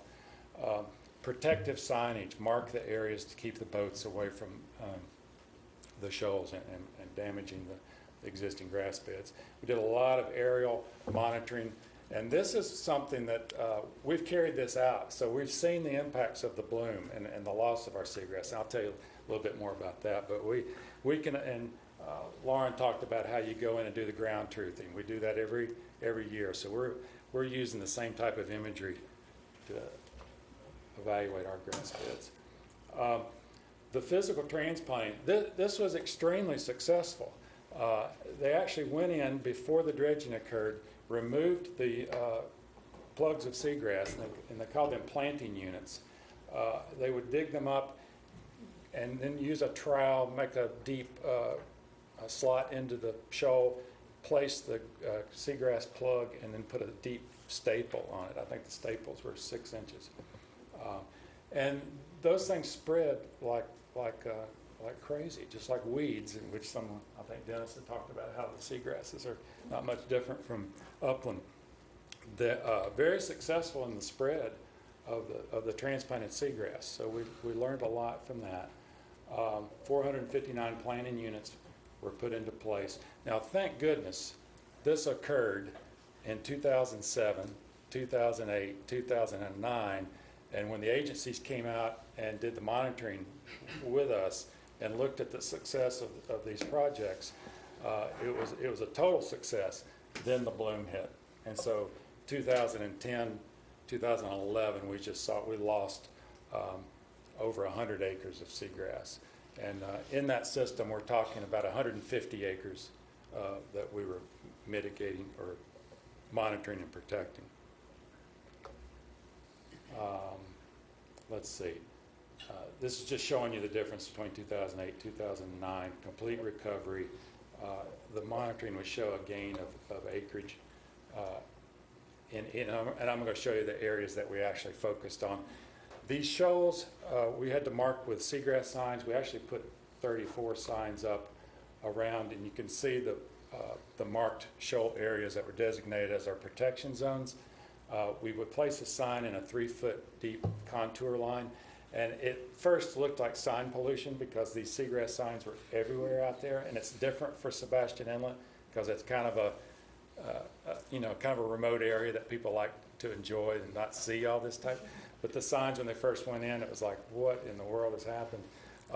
But then once you learn that they're on a 3-foot contour, boats could then use those seagrass signs to navigate around all of these shallow seagrass flats without running aground. And so then the subsequent monitoring showed that there was a tremendous decrease in prop scarring. And I'll see that. The prop scarring was in 3 classes, class 1, 2, and 3, and the 3 would be the most severe, where you actually remove the rhizomes and dig down into the sediment, and the grass bed is really scarred and gone. I guess class 2 is when, or type 2 scarring is when you just clip the blades off, and then type 1 is not as severe. So the type 3 scars really were reduced after we put the signage up. And then repairing the prop scars. This was something that was we found to be extremely successful. And I think Carter's going to talk to you about, actually his colleague was someone that we'd talked to back at the time on filling these cotton type tubes with sand, laying them into the prop scars and bringing the elevation up. And we found that, and I think in the literature you find that a prop scar, it takes 7 to 10 years to heal itself because the grass just can't grow down into that deep elevation. If you bring that elevation up level, it spreads right across. These scars healed up in about 6 months. It was amazing what we saw. These are the tubes that were filled with sand, and actually the sand was trucked over from the original dredging project of the channel that we disposed of working with the Water Management District. One of their disposal sites over in Midco is where this material was pumped to. We went back and trucked it back to fill the sand tubes, so it's the native material. Once that cotton fiber disintegrates within a few months, it just leaves that sand material in the scar, and the grass just grew right over it. So that was very successful. All those little dots represent the scars and blowout holes and that type of thing. This is just showing you the reduction in the scars after the signs went up and after the prop scars were repaired. And I think this might be my last slide, just showing you the analysis of those shoals. We gained a lot of grass after repairing those prop scars and the transplants that spread. But then we saw that significant loss after the bloom came in, which shocked us because in that inlet you have a 4 billion gallon tide prism that comes in every 6 hours that flushes that shoal. So it's, light attenuation is an issue and explains why you lose grass. But at that inlet on that flood shoal, it wasn't, there were some other factors I think that were going on that we can talk more about later. But a lot of success from transplanting and prop scar repair and signage to keep the boats off. So once we get past the water quality improvements and get the grass back, you still have to be prepared to, manage the boating activities and protect the grass beds. Thank you. Okay. Okay, Carter Henne, President of Sea and Shoreline. Welcome. Thank you. Which is yes, right here. Awesome. So my name's Carter Henne, and I think it's important for y'all to understand where I'm coming from. I do my job for the most selfish reasons possible. All I want to do is make my fishing and hunting experiences better, and I've devoted my career to do so. We do private restoration and mitigation projects. So when we go to plant a project, we don't get paid to plant grass where it already is. We plant where it's not. So we had to come up with a couple different ways and techniques on how to get it to go. And I just want to go over a couple different methods we have. So first, if you look at the plant, it's a plant just like anything else, but it grows underwater. It has the basic needs. It needs stable sediment, it needs light, appropriate hydraulic energy. We keep talking about the baffling effect. She is right on with that. It needs nutrients. Seagrasses are very funny that it does not, it's not like a bean that can just absorb straight nitrogen. It has to have a reduced form of it. And yeah, I'll go into that. And then salinity. All right, restoration techniques that we use. Hydraulic energy manipulation. So breakwaters, we do seagrass planting. We reduce grazing pressure in some cases. Nutrient enhancement and aids to navigation. All right, hydraulic energy manipulation. This is Southern Merritt Island. And you can see this is 2010 where there's plenty of grass. 2013, you start seeing these striations here. And then 2014, once all the grass is minimized, this is all taken during the same month. So during the summer months, you see these fluvial fans coming out here. And what that is, if you imagine like the Sahara Desert, where you have these dunes going up and down. It's the same thing if you're snorkeling at the beach or anywhere where there's bare sand. You see these little riffles on the bottom of the ocean. So what happens is seagrass primarily, haliduli, the shoal grass and widgeon grass, turtle grass is a little bit different, but the rhizomes are really shallow, so they may only dig about this deep. Well, if you have these fans or these riffles pushing 4 inches sediment on top and maybe minus 6 inches on every storm or every big boat wake, it really gets disturbed. When those plants form that rhizome matrix, it stabilizes the sediment. So when those waves and those riffles come by, then they can hold the sediments together. That's why you see on longshore bars, those big bars, there's a white sandy patch on the outside where it's too shallow, where the wave energy is so intense that even the rhizome matrix can't hold it together. But behind that, it stabilizes. Based on experience in this system, this is a huge issue. This is a project we did for FWC in Northwest Florida. What they did is they used oyster breakwaters. It was in West Bay in Panama City, near Panama City. And they used oyster breakwaters, and they were 153 feet long and 16 inches tall, and they were placed between the 4 and 6 foot water depth. And what happened is when they put the oyster breakwaters out, they stabilized the sediment, reduced the hydraulic wave energy, and seagrasses recruited behind it. It happened pretty quickly within a series of about 3 years because there were seagrass plants, fragments floating around in the system. A seagrass fragment, when it's floating, you get seagrass rack, which is, the fragments and the leaves as they go by. You get the leaves, and then you get the seeds, and you get rhizomal growth is how the seagrass is produced. A seagrass fragment, if it's displaced and it just lands in the middle of a pasture or the middle of a big open sandy spot, it's got no chance of surviving. It has to have partners. It's got to have the buddy system so they can interlock together. The only time you see the fragments really start producing is if there's a shoal or a mangrove island or something that they can catch on, and then they get buried by sediments, right? If they just land out in the middle of nowhere, I mean, they're good as gone. Seeds are a little bit different story. Haliduli, shoalgrass seeds, they're so few and far between. You'll never see them. Rupia, you see some seeding going on in the lagoon right now, and you'll see that as just little plugs growing up in the middle of nowhere. The only way they can be there is if they came from seed and the seed just got buried. So seagrass planting is our bread and butter. This is what we do. We don't get paid to plant grass where it is. We plant it where it's not.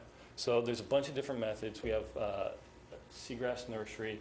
There's these staple units that we were talking about, where grazing, these work great if you don't have any plants available. At the nursery, where you go collect wild plants, you tie them to this 6-inch sod staple, you put them in the ground, and hopefully the sand stays relatively stable, and they'll grow up from there. What happens if the sediment is not stable is if you lose any of that sediment, now your seagrass plant is 6 inches in the air, hanging onto a twist tie, just getting blown around. Pots, we use a lot of pots. Pots are great if there is a lot of grazing. So in areas or grazing or after dredge areas. Grazing is not an issue in hard sandy areas. It's really not, because those plants stay put. Grazing is an issue in softer bottoms. And then we use these little pellets here. It's a little peat pellet. Every tomato, every onion you've ever eaten, it's probably started off in a little peat pellet. We get them from commercial nurseries. And they're great for large-scale planting. So we're not talking about a couple square feet here and there. We're talking about acres on acres, where they're mass-produced, and then they're planted with a mechanical planting wheel. And one gets planted every 10, 15 seconds, depends on how fast the boat's going. We have a lot of luck with that. All right. This is Indian River Lagoon. This is Merritt Island. This project was behind the airport, the Merritt Island Airport. It was funded in a partnership with some local residents that were very generous, and Brevard Zoo. This whole shoalgrass patch was planted in November late October, and right before, 2 weeks prior to Hurricane Matthew. And it's been steadily growing out from there. We planted 1 acre of grass with little plugs and a couple of pots, and it's growing out. We have been going and maintaining it. One of the things you can do when light is an issue is you plant shallower. So you find protected areas, and you find areas that that you know that the grass is going to get enough light to grow. So shallow areas. The tricky part is don't go too shallow, and it can't be exposed. Is this spot north or south of the runway? It's just on the north side, almost immediately adjacent to the runway. Really? Immediately adjacent to the runway. Between the channel and the runway? Correct. Okay. There's a little manatee hole in there, and that's where it's at, just south of the manatee hole. So seagrass cultivation, it's a plant. It's like any other plant. It's just a plant. Seagrass gets mystified. It's not Jack's magical bean. It's just a plant. I think a lot of the mystery comes because the management of the seagrasses gets so diverse, because water and lands on Disney World will affect seagrasses down in Miami. There's no doubt about it. But on a small scale, it's just a plant. Here's a pot This is widgeon grass. It looks a lot like shoalgrass. It is a rapid cedar. It is, if seagrass planting occurs in the Indian River Lagoon, I would highly suggest looking at a shifting baseline, similar to previous talks about having algae as a beneficial portion of the lagoon. These widgeon grass is unique because it is a prolific cedar. It doesn't have to come up to the top. It's a prolific cedar. It's got a really large three-dimensional structure, so it grows up, whereas a lot of the other seagrasses will kind of stay down the bottom. They'll only get aside from manatee grass, which needs pretty clear water, but widgeon grass will live from 0 to 90 parts per thousand salinity. It grows in stormwater ponds. It grows in ditches. It is a really, really good plant, and it's a really fast-growing plant. So grazing pressure. We have had issues with about every plant, from deer to sea urchins, eating the plants. You can, in hard sediments, it's not a big issue. We planted 11 acres this year in Crystal River, in the highest population, or highest density population of manatees on Earth. We've got 11 acres growing there because we took care of the sand. It was a dredging project. Took care of the sand. We planted, and then we protected the plants. So these are 7 square foot baskets, and you can see this is all short grass on the inside, and there's dense 30-inch tall plants on the outside. It's just like mowing your lawn. The more you mow your lawn, the denser it gets. There's no doubt about it. Poor manatees get such a hard rap because they're easy to see when they're eating the grass. It's everything eats it. Between the fish, the crabs, horseshoe crabs, ducks, turtles, you name it. Manatees are not an issue if there's enough grass because they browse, whereas some of the other animals will stick down and bury it up and uproot it. Nutrient enhancement, I know this sounds crazy. And the key is to use a lot of bird steaks to get phosphorus in the water. Phosphorus, except for calcium carbonate sands, is not an issue. There's plenty of phosphorus available by and large. Nutrient enhancement, what we're talking about is not so much NPK, but a lot of the minors, iron, magnesium, and then we also inject it with growth stimulants, so gibberellins, cytokinins. So we're not giving the plant more nutrients. We're just telling the plant to grow faster, to absorb more, so it can put out more roots to stabilize itself and absorb more nutrients that are already available.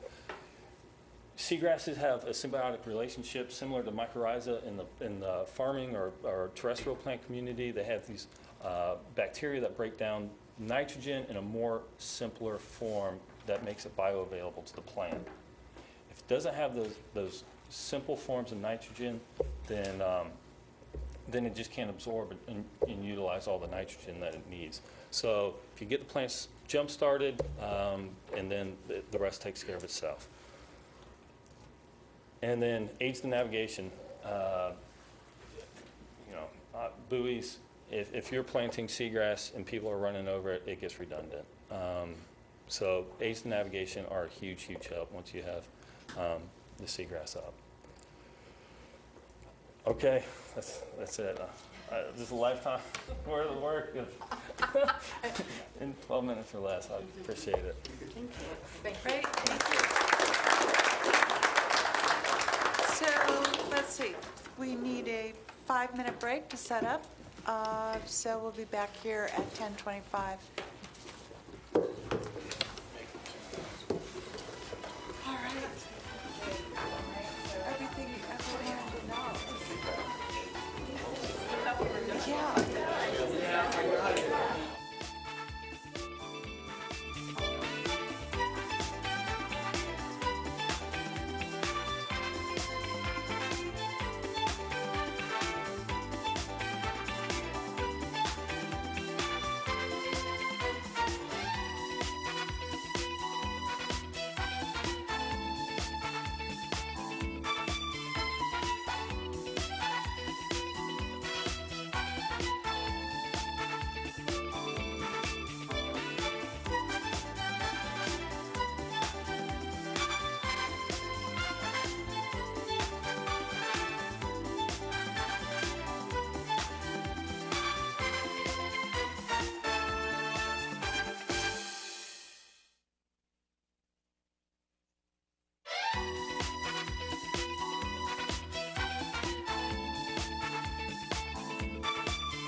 There we go. So we're live. So let's start with the Oversight Committee with your questions, and then move to questions from the audience. So we had a lot of interesting side conversations going on, so I'm sure there are some good questions here. Yes, Courtney. One thing that is probably on everybody's mind that wasn't really talked about, and if it's being out in the community, we get a lot of these questions from the public that seem to feel that a major reason why we're losing seagrasses is because of the surgence of manatees. And I was wondering if we could talk about that for a little bit, because I don't want to give any impression that we're against manatees, but it is a question from the public. There seems to be a perception that they're like locusts running through the river and eating everything, and we need to do something about that. So I was wondering if we could address that. You all looked at me. I do work with some of the manatee group. The manatees, the one thing about manatees is they do not uproot the plants. So those are the dugongs that you see, that's the Australia kind of species. So our manatee doesn't typically uproot. Stingrays, no, I'm kidding. But the manatees, they're cropping the grass. The manatees have been there. I was doing a study before all this happened, and we could not tell the manatees had been in an area typically because there was so much grass. Now, you can see when they've been through some of the areas, they are hungry, but they are just cropping it. But a lot of the issue is the poor water clarity. So now we have little short shoots that have very little vegetative material that having a hard time having sunlight reaching them. So that is more of an issue. They've been cropping seagrasses for years. There's just a lot less of it out there, but it's more of the light reaching the plants too. So anyone else have anything else to add on that? Okay. So basically, if we were able to get the water quality back to good levels with the appropriate light, the manatee issue wouldn't really be a factor in the More than seagrass likely, demise? yeah. I mean, it's funny. We just spent a lot of time doing some of this accuracy assessment, and you'll be in a bed, and all of a sudden you'll see a couple of shoots, and you'll go, ha, missed you. You know, they just happened to miss a couple of shoots that are really tall, so you know the bed was much taller, and they had just been in there and grazed them. A lot of that's happening in Mosquito Lagoon right now. A lot of them have shifted out of Banana and into Mosquito Lagoon. Okay.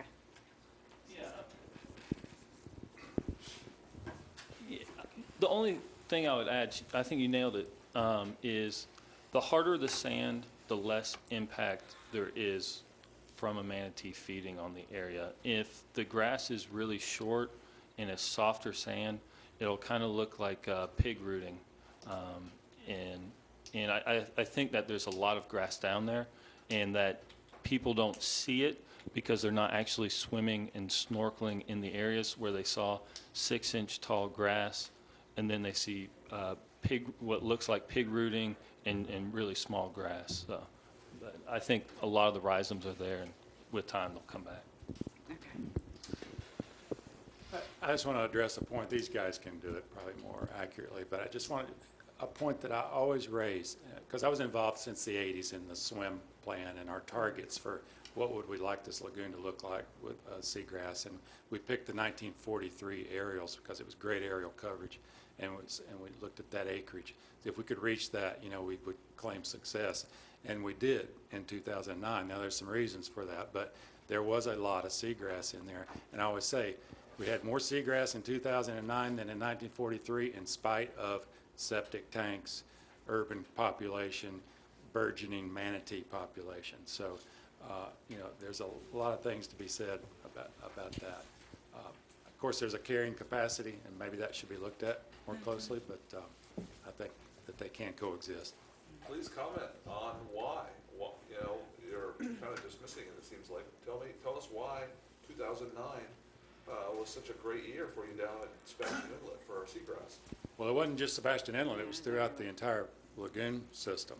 And I think Lori and Lauren had mentioned about some of the drought conditions when we had the clear water. But I went back and looked at some of the rainfall data, and while it was termed a drought period, we had some years in the prior to 2009. 2004 was fairly normal. I've got the numbers here. We had 8 inches below normal in 2006, but in 2005 we had 11.5 inches above normal. Then in 2008 we had Tropical Storm Faye, which put 16 inches of rainfall above the normal. So I don't know that it was really a drought period, but water clarity was good, during that decade, I guess. And I think throughout the whole system, we just had the drift algae was taking up the excessive nutrients. Would And you suggest the season of the rainfall may be important? Hurricanes typically come in the fall season, near the end of the growing season. Does that play a role, the time of year that you have that abundant rainfall? Anybody on the panel could address that. yeah, definitely. I'll let you guys, if you want to talk about runoff and water clarity. Yeah, springtime runoff a larger factor than the runoff generated from a hurricane in October and November? I want to go back to one other point there too, but first for yours, and Lori probably wants to get on this too, but in my opinion would be, just like was pointed out with the blooms, when we had the brown tide early in the season, when it was the growing season for the plants, that's going to have a bigger impact than, say, something in September or October, like a hurricane. Typically, that's when high water and the dirtiest water is anyway. So I think when we have any kind of perturbation that's early in the growing season, that's going to have a bigger impact. So I don't know if that answered that. But, one other thing about, you asked your other question about, what had happened up to 2009. And I think one thing we all tend to forget about sometimes is there have been a lot of successes in the past. And to me, one of the biggest one was when sewage treatment, wastewater, going into Lagoon was banned in the 1990s. And that was really a big deal. And, we weren't doing a lot of studies of water quality to the extent that we are now. And, but I think that had a huge impact on improving conditions in the Lagoon. I think another thing that was done was when the net ban happened, which is almost about the same time, which reduced some of the indiscriminate harvesting of fishes, and that allowed recovery of some of the recreational fisheries. So I think those are reasons to think that, large-scale restoration, like what you're thinking about doing here, not what you're thinking, that you are doing here, it could really make a big difference.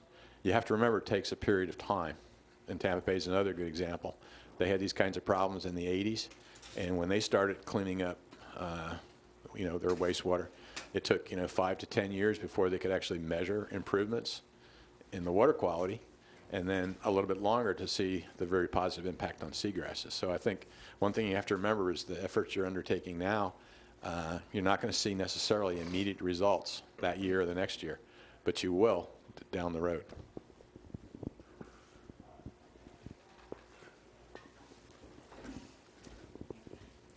Yeah, John.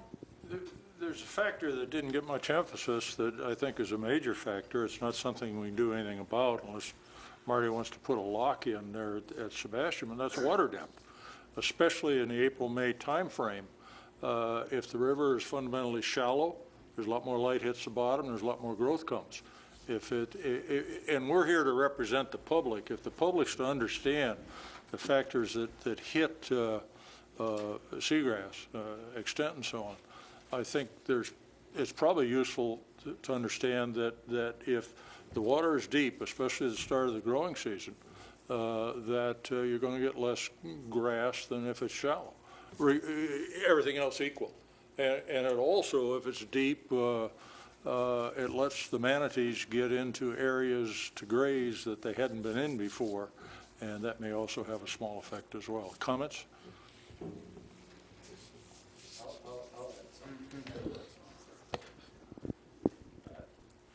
Just to give you an example, one of the mitigation projects for our channel was proposed as a berm to be built in front of Pelican Island National Wildlife Refuge. The reason because no one had ever documented seagrass in front of that island, and it was suffering from erosion. The year that we proposed that was the lowest elevation and the clearest water quality we'd had for months.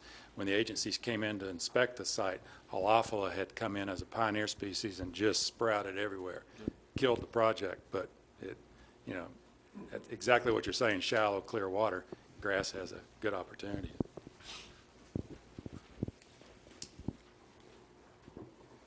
Okay, yeah, John. I just wanted to make one comment on that. So there's a fine point in some of that, because we did some, you know, there's a lot of wave energy when you start doing shallow, because you can't turn off the wind. There's a lot of wind and waves, so you have a long fetch. Some of the areas of the lagoon is pretty wide.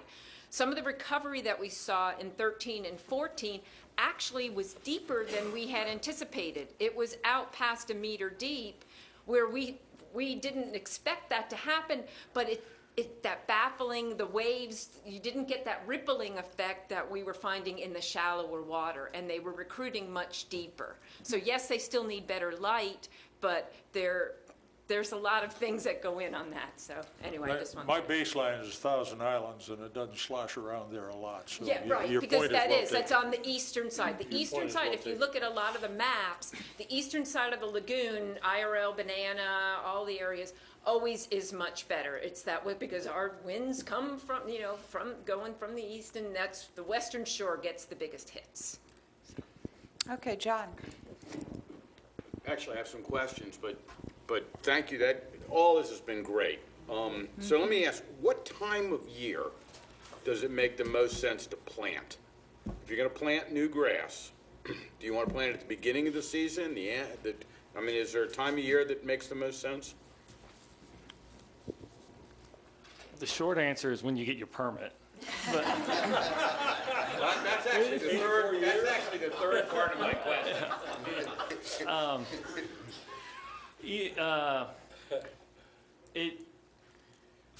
No, for us, it really doesn't matter, because especially for Brevard County, specifically, really Tampa to Daytona south, the plants are growing. So we talk about the growing season, but the plants grow all year long, specifically from Daytona south. They just do it in different ways. They put out more rhizome structure. They're absorbing starches to get ready for the springtime growth.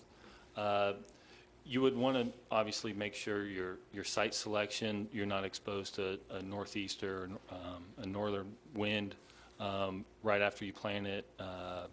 And likewise, you wouldn't want to be really exposed during hurricane season after a strong planting project. But spring... That said, you had a lot of success even right Yeah. before Hurricane Matthew. Yeah, we all get lucky. And I think a lot of it has to do with a pre-unit unit. So a potted plant is much more stable than just a bare root unit. You really have to be a lot more careful with a bare root, and you kind of really want to target that around the spring, but with a potted plant, you get a lot more flexibility. And my third question, I'll come back to my second, is permit challenges. So how difficult or challenging, or what's the process with permitting to do this? Is it? The Army Corps just revised its nationwide permitting and provided a lot of latitude on the nationwide 27 permit. So provided it's not a mitigation or tied up with another project and it's a straight restoration project, they've got basically a menu that if you follow their guidelines on how to do the project, and if it doesn't trigger any special designations of endangered or critical habitat, you can get a permit really, really quickly. They've been great about it. Define quickly, 3 months, 12 months? If you provide a lot type permit plan with everything that they're looking for, it can be within 2 months. Wow. Okay. And then including the permitting, et cetera, this is wide range here, estimate. What's a cost per acre to plant?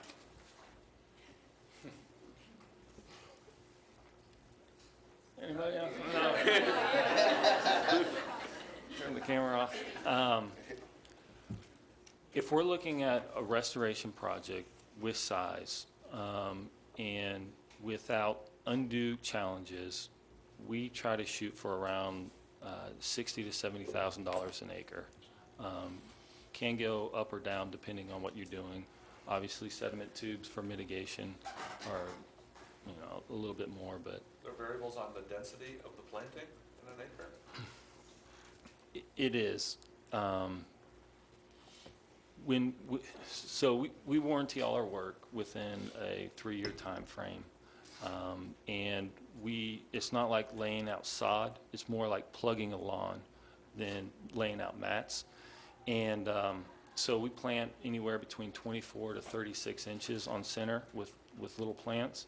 And the difference is dependent on wave energy, light, less light, the slower the plant's going to grow out, and then nutrient content in the soil. But no more than 24 inches no tighter than 24 inches. I don't think you gain a lot by going tighter. As part of the permitting process, do you pull that soil ahead of time and check the nutrients to make sure? I mean, it sounds to me like you're planting any other kind of plant. You have to have the right environment for it to grow. Yeah. So you do research on what that soil's nutrients, et cetera, are prior to planting? Yeah, we look at it, absolutely. Okay. Thank you. Are there any questions from the audience for our panelists? Yes, if you come to the mic, and while you're coming to the mic, John, you have a question? Yeah, let's get to the greatest limiter, which is money. And as I look through our plan, I don't see any seagrass planting, monitoring, restoration, or anything else in the plan. Looks like we're going to have some extra bucks, at least if the economy doesn't tank again. Is there a shortage of money to do what you 5 people do with seagrass? Should there be some consideration by trust fund planners and executors to dealing with seagrass monitoring and restoration?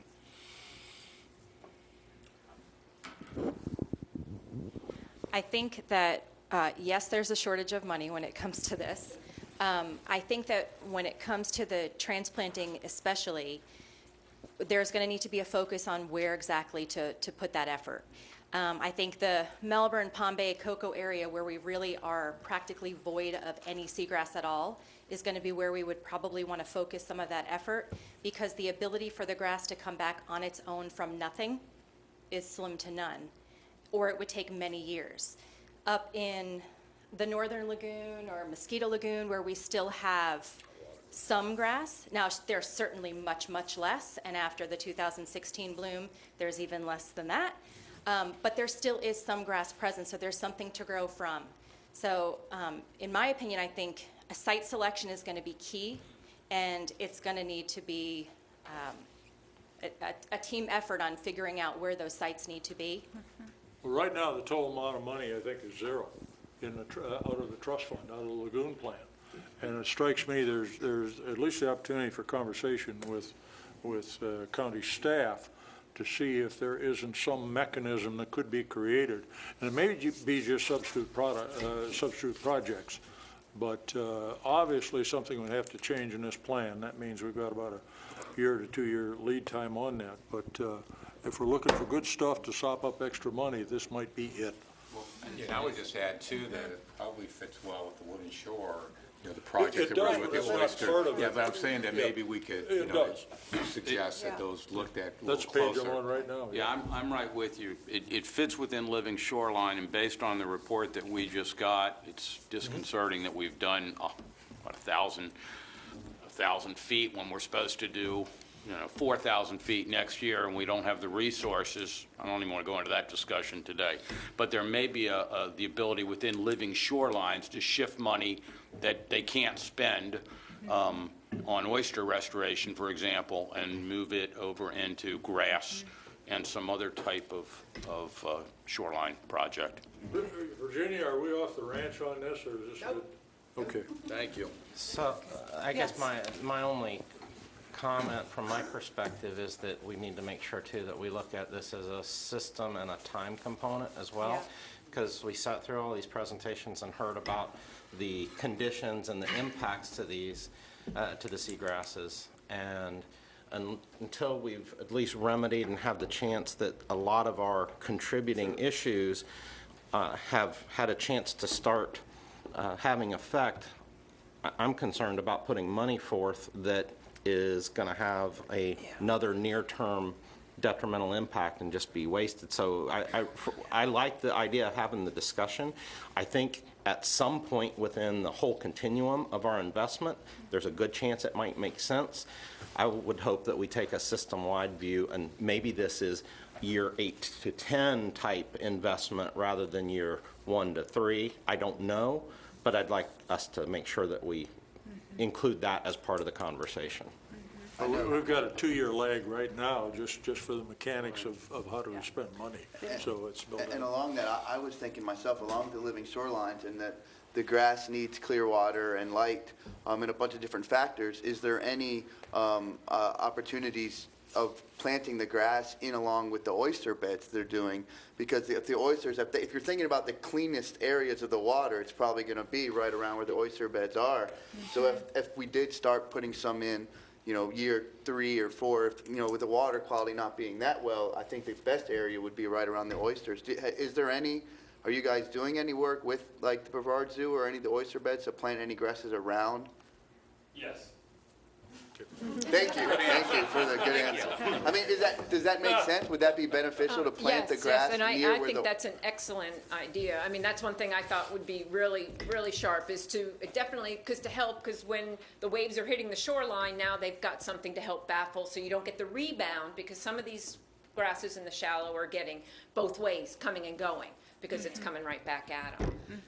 But one other thing, just to address the monitoring, we're doing a lot of cool projects, and unfortunately, I don't think we're monitoring. We're not going to monitor the recovery as well. And so I'm just, to make you aware, our monthly seagrass transect project has ended. So we are no longer monitoring all those beds on a monthly. That stopped in May of this year.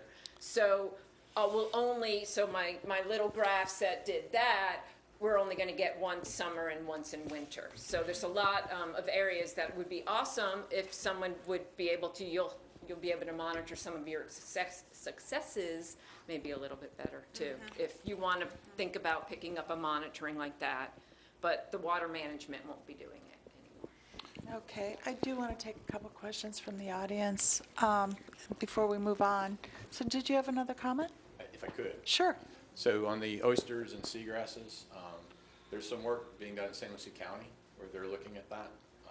And the person that works for the county there, Jim Oppenborn, would be a person that you might want to talk to see how that progresses. But there's a lot of evidence elsewhere too where co-restoration of seagrasses and oysters is mutually beneficial for a number of reasons. So one thing is remember to reach out throughout the whole estuary. There may be other things that you can use. Also, I wanted to mention there was a project that I actually did with Lori and some of the other folks in the Water Management District and the Sebastian Inlet District as well, where we did a feasibility study for transplanting seagrasses. We did this on a very small scale, so just a couple of meters. So nothing, the magnitude that what Carter was talking about. And we specifically looked at the feasibility of transplanting seagrasses in areas where there had been 100% loss, like what they showed. There's a number of places, and we picked a few spots, and there were 2 of them up in Brevard County initially, 1 in Indian River County. And as was mentioned, it matters a lot where you are, and the challenges we had were different in different places. We had one site where, just like Marty described in Sebastian Inlet, the seagrasses rapidly spread over a few months to occupy a lot of space. There's other areas where we found that grazing was a challenge, and we found that by doing exclusion experiments. So I think, the question on the timeline of when you might want to consider this, I think, more feasibility studies would be a really good idea before you launch into it on a really large scale. And I think you really want to take special attention to location, not just site to site, but like Lori mentioned, this issue of maybe how deep versus how shallow. And like she said, we were surprised to see recovery sometimes happening on the deep side, not the shallow side where we expected it. So I think there's a few things here that could be done at a fairly low level over the next few years before you make that big decision, because it would be a big decision. All right. We're going to get a question there, and then we'll... I guess I should introduce myself to the people on TV. Walker Dawson with the Save Our Indian River Lagoon program. My question was to you, Marty. You had mentioned, I know after the 2011 algae bloom, you saw significant losses on the flood shoal where you were doing the monitoring. And that's an area where I would think that the regular exchange, because of the tidal prism, the water quality would be much better and light penetration would be better. And you had mentioned something about there may have been some other factors potentially working there. Can you comment on that? You or anyone else on the panel? Well, I kind of give an opinion, I guess. We were surprised because of the daily flushing you get on that flood shoal near the inlet. And we didn't expect to have that type of loss, but because that area is different from many other parts of the lagoon. We did not measure light, so I don't know if light attenuation was a factor there, but we've seen periods of back when there were discharges from the Sebastian River when they had structures that, I'm talking back in the 80s and early 90s, when they would discharge and the water would turn black going out that inlet, and you'd see total loss of light, but the grasses still survived because they got that daily flushing. We surmised that maybe there was some toxic effect going on with this bloom, with this algae that came through that maybe killed the grazers on the grass beds, and then there was a lot of cyanobacteria that formed on the grass, and it just kind of turned into a mush pretty quickly. So I don't know if that was a loss of grazers or some toxic effect, but it was, you guys can probably speak to that. The cold from 2010, the cold spell. Oh, well, yeah, the cold spell. We had 15 days of below freezing weather, which was just phenomenal, and everything crashed. But the epicenter was in the northern part of the lagoon, where the water temperature was the lowest, like in Hollover Canal area. We did have cool water. Cold. Yeah, but right at that line of temperate and tropical is a bigger hit too. Yeah, there was a group of fish that came in from offshore that perished in the inlet and just covered the bottom. It was some kind of menhaden fish kill at the time too. There were a lot of things going on, I think, that were related to temperature. Mm-hmm. Yeah. Mm-hmm. All right, thank you. Okay. Okay, in the back. And we'll finish up with you, George. You'll be after this. Hi, for the TV audience, I'm Dave Pasley, resident of Melbourne Beach. But the previous audience member kind of stole my thunder, because one of the questions I really had was, I'm also a commissioner for the Sebastian Inlet District, and pay a lot of, in fact, I moved here because of the Sebastian Inlet being close to my house. And once again, the water clarity that we enjoy down there, and how we still seem to have a detrimental effect that was in conjunction with what was going on in the north end of the inlet, or the lagoon. And so the question I've always had in mind was, well, did the algae cause the seagrass to die, or the dying seagrass cause the algae to bloom? And I'm not sure that we really have a valid model to go in on that question. But I have to go back to the discussion of growing seagrasses. There's been a couple of studies of protecting the grasses, or just protecting an area where the grasses have been in the past, and keeping the manatee out. Small enough, the areas are small enough and the protection areas are enough to allow other things, turtles, et cetera, to come in. Has there been any thought about maybe setting up a nursery of our own to get something going? I mean, I can think of a couple of areas that would potentially meet the criteria, that if we could got them going, and it doesn't take long, by the way. If we got them going, we basically would be our own source of plant material or seedlings.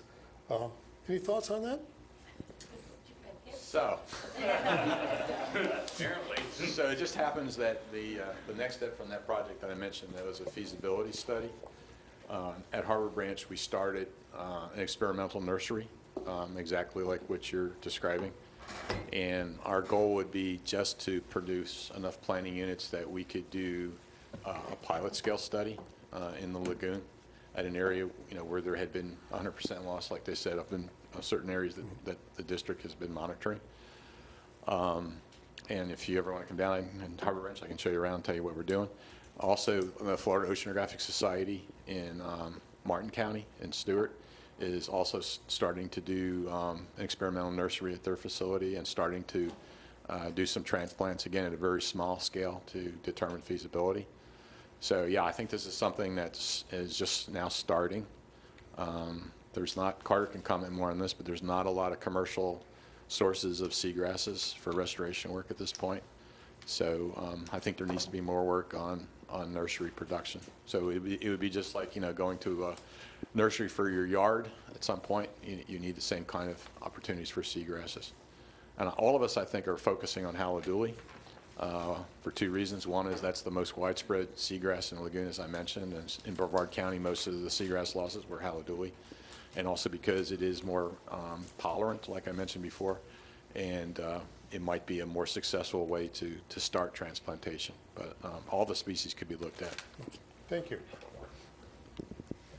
Okay, great. So, George, we'll finish up with you and thank our panel and then move on to the rest of our agenda because we have several big items. Vinny, yours is coming up. My name is George Rosenfeld. After you asked the audience if they had anything, and before the gentleman raised the issue and mentioned the oyster beds, I was starting to try to get some thoughts written down, and I hadn't had much luck. It's going to be kind of misjointed. But the county, the population of the county has been organized a number of times.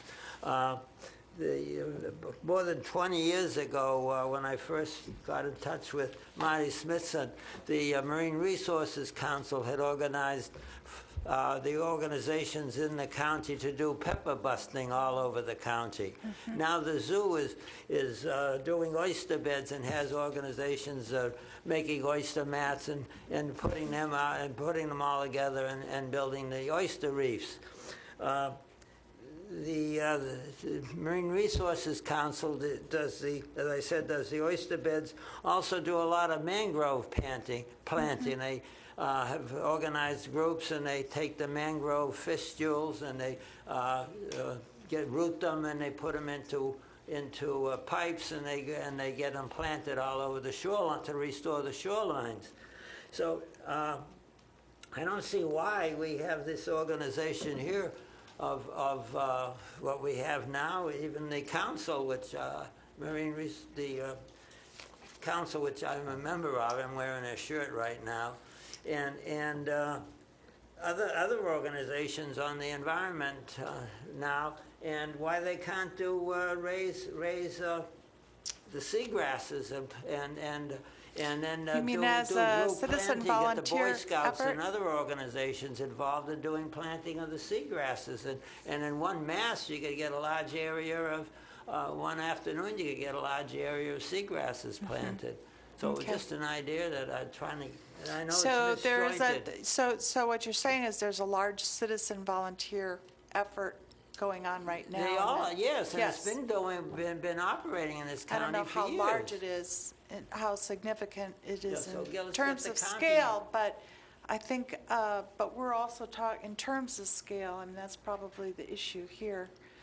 And do you want to speak to, I mean, obviously, even these volunteer groups need some sort of source funding to do this at any scale. Right. I think the citizen science part would be important to do large-scale seagrass restoration. That's actually kind of like what we proposed in our long-term plan.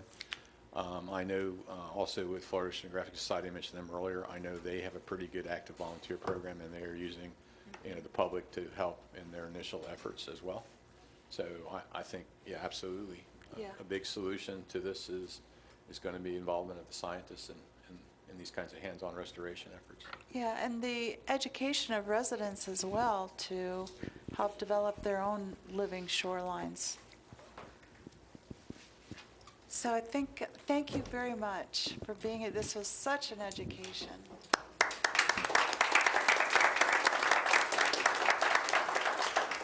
We're going to continue with Vinny. You have a presentation for us. And are we going to have to extend the meeting?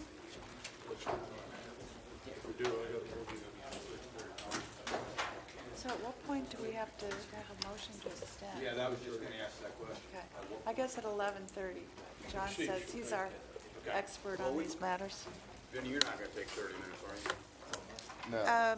And hopefully if we can cut, well, we've already, the August meeting we've already talked about, so then we'll just take comments from the audience.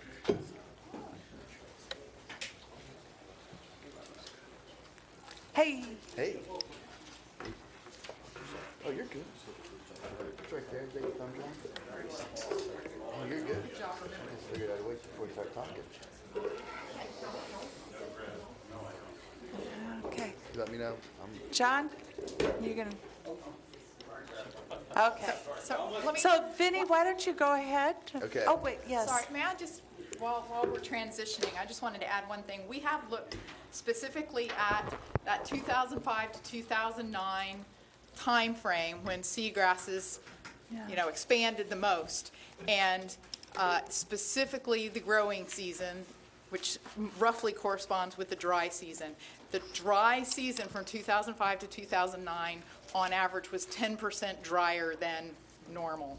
And so, that would account for less stormwater, less groundwater. It would also mean lower water levels in the lagoon. So all of those factors you were talking about, the science, the data shows that all came together for multiple years in a row, and we saw the seagrass expand. Mm-hmm. So all these things are completely out of our control. Doesn't matter how much money we have, it's all out of our control. We can do things so that even when we have a normal amount of rainfall, there's less stormwater pollution in that rainfall, picked up by that rainfall. There's less septic, sewer, fertilizer, reuse water in the groundwater. So that's what we're trying. We're trying to mimic those dry season conditions in normal or wet years. But even though we can't affect it, we're kind of the middleware between the science and technology and activity and the community. And I think we can help make the community aware that this is stuff that money solves, this is stuff that the life of prayer solves, and they don't necessarily mix together. Absolutely. Okay, Vinny. Okay, thank you. So what we've got, I've been working with Virginia on the communication guidelines, and we've gone ahead and identified 4 areas that we're going to work on, and this is the first one that we figured we'd tackle. And if you go, here's the Brevard County homepage. If you scroll down, you've got the Save Our Lagoon. If you click that, this takes you to the Save the Lagoon page, and you'll see here there's a dashboard. So if you click on this, this has, I posed for that photo. I don't know where that hat is anymore, but so we've got, but anyways, we've got a little guy here. So what we want to do is we want to go ahead and populate that with some interesting infographics and numbers.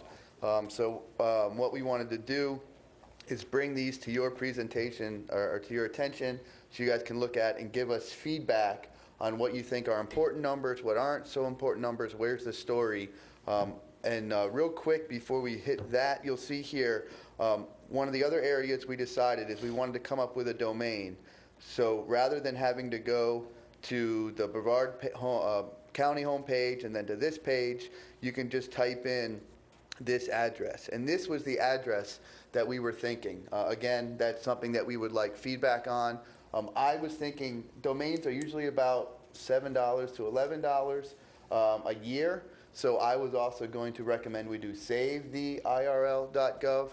A lot of times people will go, oh, what was that save? I can't remember what the middle word is, and type it in. So this way we kind of capture both. But that would be what we would consider the official URL that would take them right to our homepage. So like I said, any feedback that you all have or additional ideas in the audience as well, that's definitely something that we would look into or looking to receive. So then what we did is we went ahead and looked at our different numbers, and what we wanted on that main page was kind of the big numbers. So currently we've got 8 projects in contract, 143 projects in the plan, and then in small we have 1387 septic tank upgrades. We didn't want to include them because they were such a large number compared to the number of projects, but we think they're important and they are included in a graph down below. But this was just kind of like the program by the numbers. 14 million tax dollars collected and then the revenue projected. And as we complete projects, this projects in contract will go to 5 projects completed, 13 projects in contract, and then so these numbers will just change, and this will kind of be the story at a glance. Also, we had talked about having thermometers or gauges here, and you'll see we've got 3. Let me get away from that. We've got the funds collected with the little crabby guy, the nitrogen removed or prevented, and then the phosphorus removed or prevented. And you'll see here we've got the dollars on this side, and then what Virginia had this great idea of putting the time here. I know we've struggled in the past with wanting everybody to realize that this is a long-term project. And actually this half year, we may get rid of that and just put 2017 down at the bottom. So we have a start and then we have an end as far as projections, and not a half. And then as we work through, obviously this gauge will go up. And then when and if we do go over our goals, which I think our plan, and I think we will break all these goals, then that'll actually show above what we had put in the plan. The next thing we had is the cost effectiveness. So the voter approved in the plan was we were paying $398 per pound of nitrogen removed. And what we're currently at is $84 per pound. So comparatively, I think our effectiveness has gone up significantly. And again, that would be a number that would change. And the scale would obviously tilt so that you could see where we were. Let me just add, so we are starting with the most cost-effective, the best bang for the buck project. So that's part of why. That number is so scaled. Pun intended. It's scaled. Get it? Anyways. So, this was kind of the infographics, the non-scientific way. And then we wanted to also get some scientific numbers up there as well. And these are just your simple donut chart, where this will be the actual dollars spent, not from the plan, and based on the different categories. Now, there is one category that we did not have in the plan, and that's project administration. But obviously, since we've got approval, we're going to have some administration personnel and whatnot to run the project to make sure it's run the best. So those are the 8 categories here, the 7 from the plan and an additional.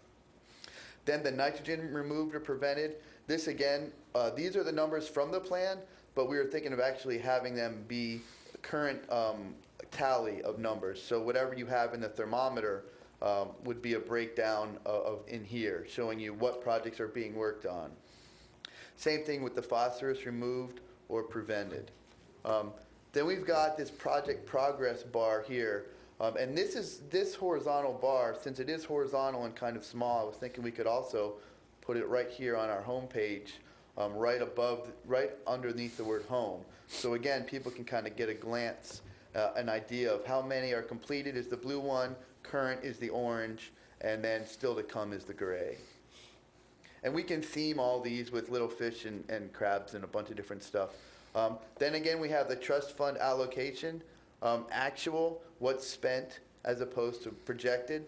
And I know because our muck removal is so high, Virginia and I talked about this, we could just lop this off and do a tilde sign or a continuation just to show the top so that some of these other bars will pull up so that they're more fine grain and not just like project administration, which really is nothing, but just you can see it a little bit more in detail. Then we've got project categories. Now this is something that Virginia had wanted to break down. If you look in our plan, we have those 7 areas broken down into 4 categories of the reduce, remove, restore, and respond. So this is just another way to look at the funds that we're using. We're reducing, removing, restoring, and then responding. If you come down here, you'll like this one. This was one to show the progress that the COC was doing. 44 substitution projects reviewed, 42 substitution projects approved. And again, this would be a running tally as we continue on. And then we've got septic tank progress. Again, the actual numbers of septic tanks removed and septic tanks upgrades versus the projected and the actual. And then the cubic yards of muck removal in millions. So this would go up again as we scale through the project.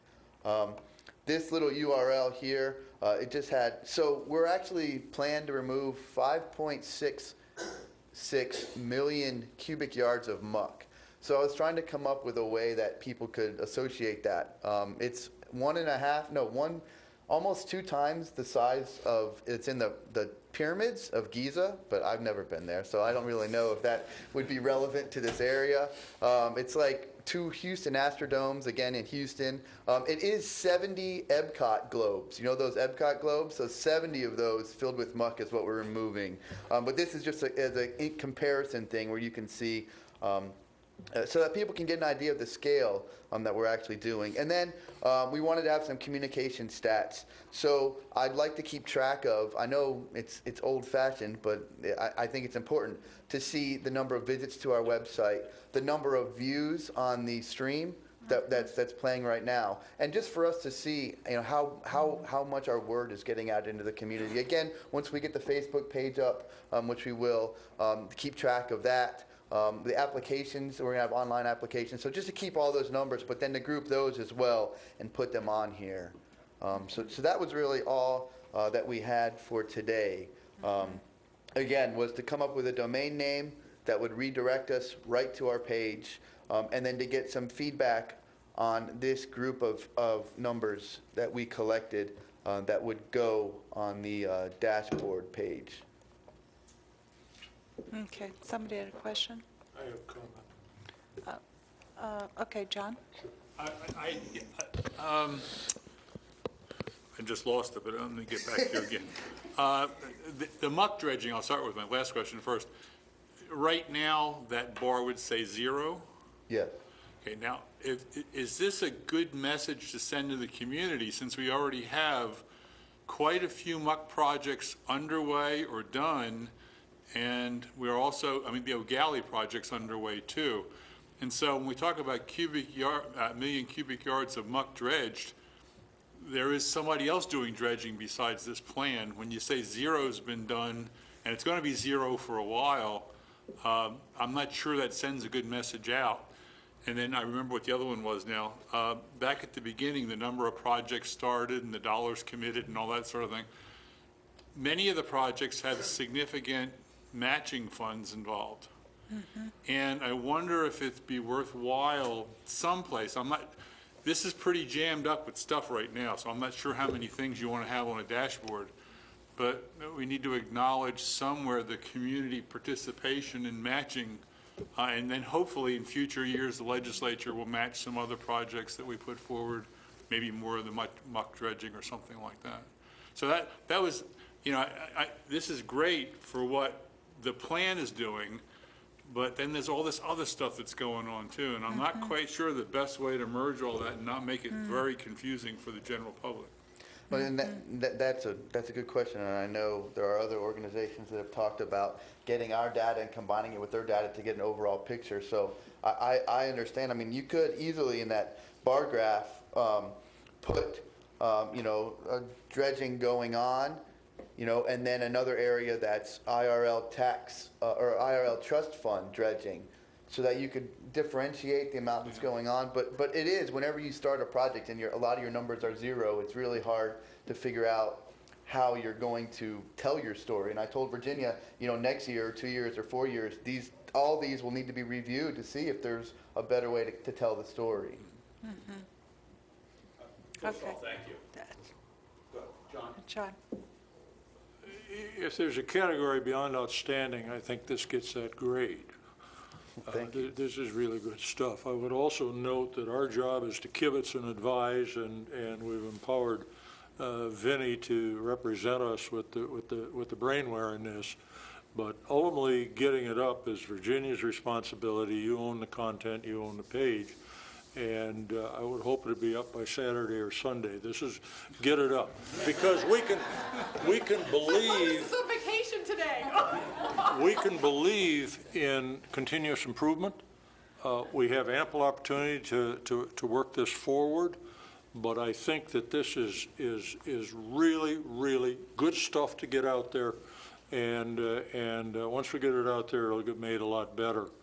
And the last thing I would say is I wouldn't extend too far into tarting this up a whole lot more than it is, because too much data gets in the way of too much understanding. But my grade is very high on this. Okay, John. All right, I'm going with a great start. As a dashboard, there's too much information, okay? I mean, I've used dashboards, and this is all awesome. I like it. I'm already confused because we've got two things going in one direction. So let's try to simplify and/or have multiple dashboard pages so that I could look at one set of projects and then click into another set of graphs type of thing. There's a lot of projects going on by a whole lot of organizations in the IRL. Personally, I think we represent this Lagoon fund, and that it should only represent Lagoon-funded projects. Granted that there is other money from other places on our projects, and that should be represented. But if we haven't dug, we shouldn't say that your Lagoon money has been used to pull out any muck until we pull it out. I don't think that's a fair statement. So. And so two things, we can on that page put a disclaimer, for lack of a better word, saying these numbers are not a total of the activity going on in the Indian River Lagoon, but of a project that started in January of 2017. Again, keeping track of the time and saying this project extends to 2028. So we could put a disclaimer to that, and then this top area, John, was what we would actually would be the main part, would be this and then the thermometers. You're right, a lot of the bar graphs is getting what some people would consider into the weeds. So I kind of figured we'd have something that would be easy to read, and then you could either click on it or go into it to get down into those pie charts. Yeah, no, I very much like what you've done. You're getting the right, you're there. Okay? Good, thank you. Feels good.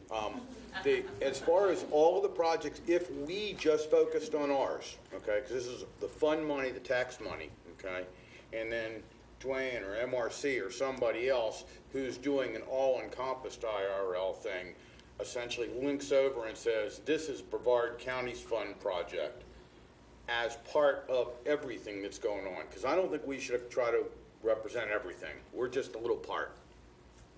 I agree. Okay, Charles. Yeah, and I would echo all the positive comments that we've already made about it. It's fantastic. It looked like it's very easy for the reader, for the users.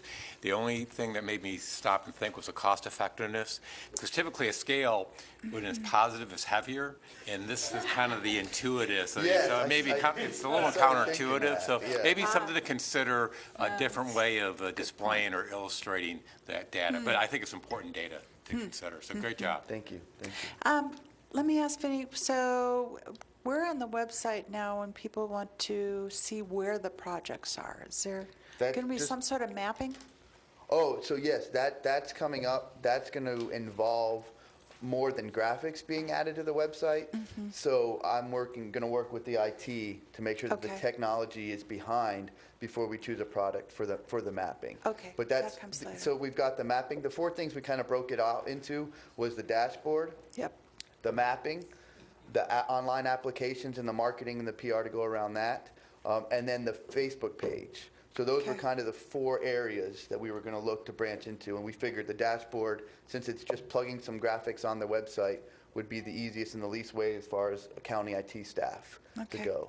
But I've got lots of meetings planned to get our map going. Okay, great, thank you. Anything else, Courtney? I was just, I echo, it's awesome. You know, I actually was not expecting something so great, so thank you for putting so much work into it. Thanks, It's Courtney. Awesome. What I was going to ask is, when you get the dashboard up, is there a way that you can let us know so we can send that through our own Facebook pages and like kind of let the community know it's out there? And then the other, when we do that, do we have a hashtag? Should we use that? So if we do a saveourirl.gov, then, I mean, that's a kind of cool hashtag to actually be the message and the website in a hashtag. It's a way to get people to remember what that address is. So if that's what you guys, again, I know Virginia was looking for some, advice and acceptance from you all as far as if that's the direction you want to go. And I think you named the category beyond outstanding, awesome. That's very good. Okay, great. Cool. Thank you. Can I have a motion to extend for 15 minutes so we can finish our business? So moved. Second. And a second? Okay, all those in favor, say aye. Aye.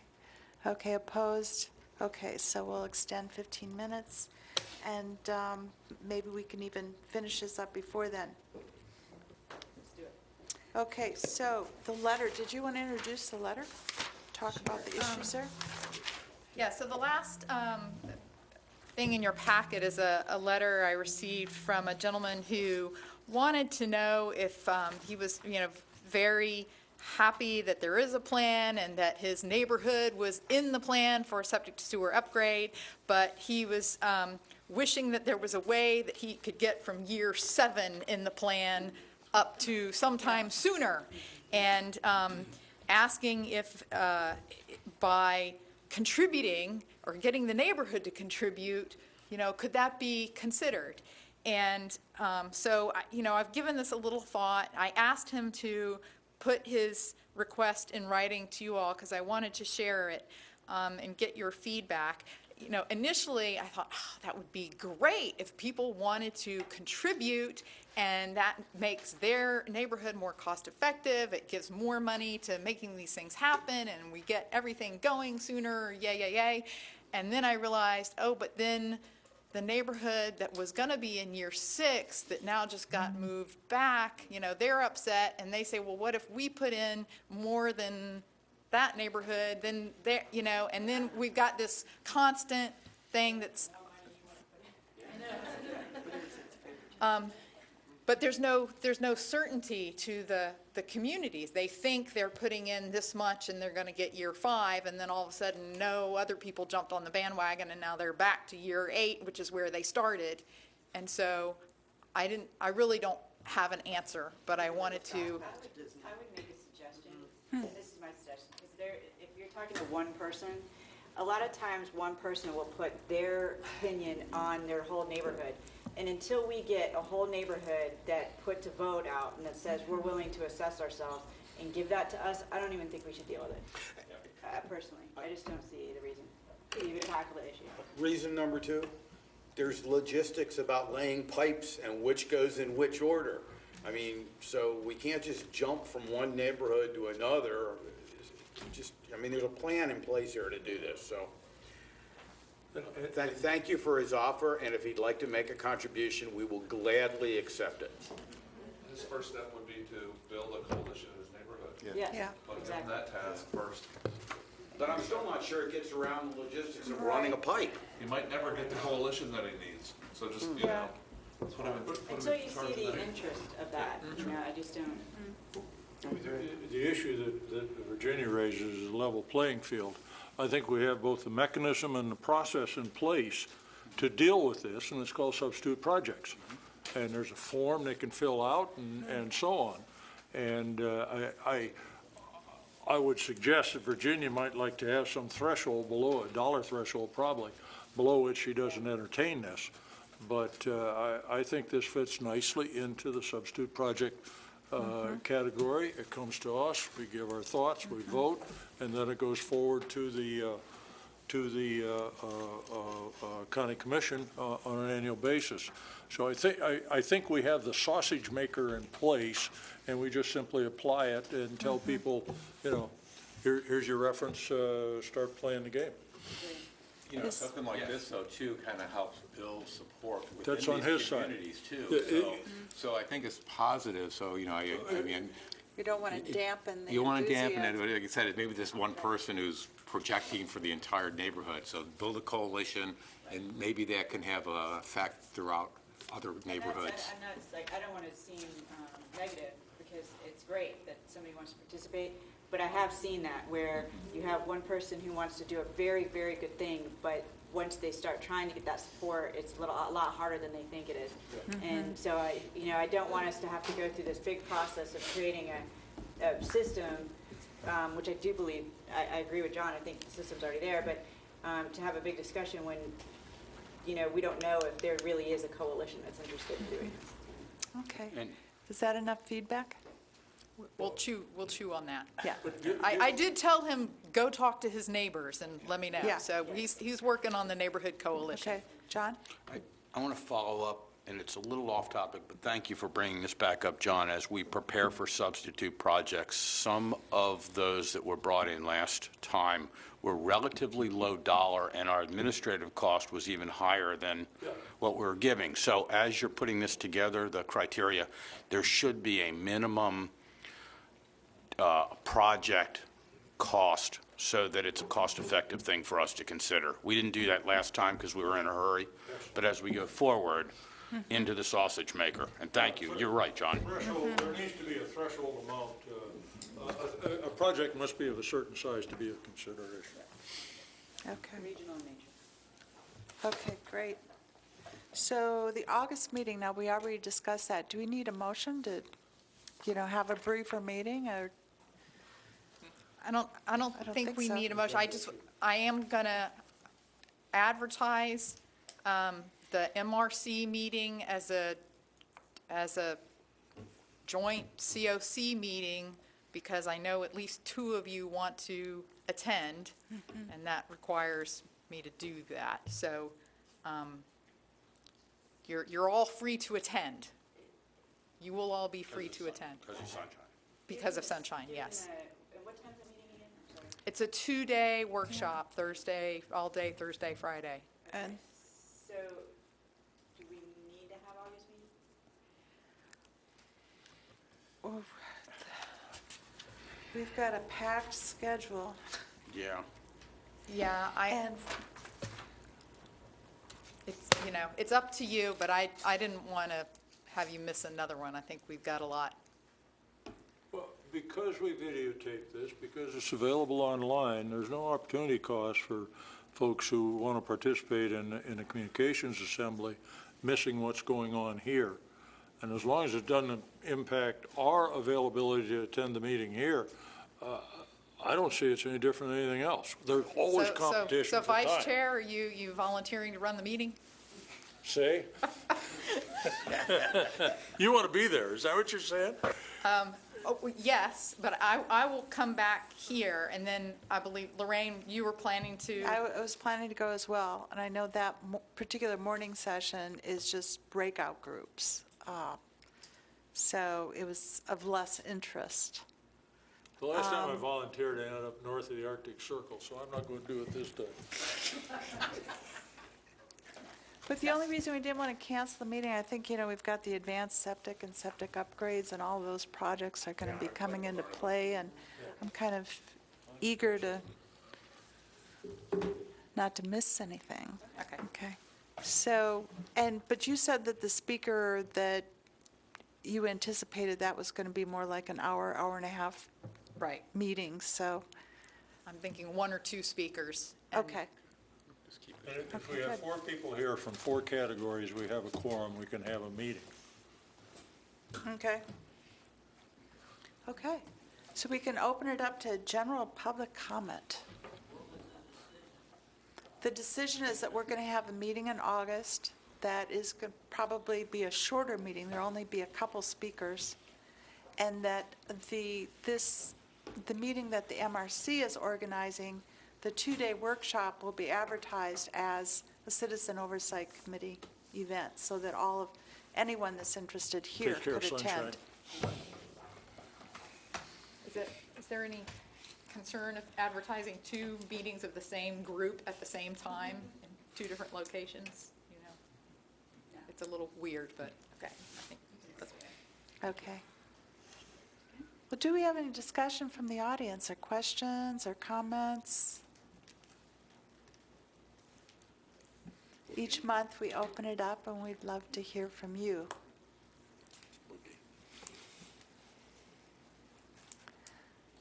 Okay.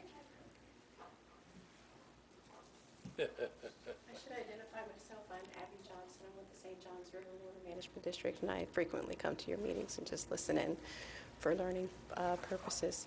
I just have one request, that on the printed agendas, they still say from 8:30 to 10:30, so I never budget the appropriate amount of time to stay here.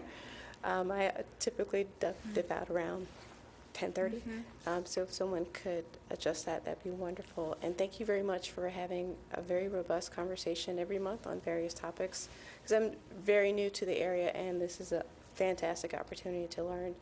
And in full disclosure, I'm your intergovernmental coordinator, and I have replaced Ann Benedetti. So should you ever have questions of the Water Management District, and we're partners all the way around, so we can help address some of your needs. Thank you Okay. very much. Thank you. Okay, so I think we can adjourn. All right. Really good stuff.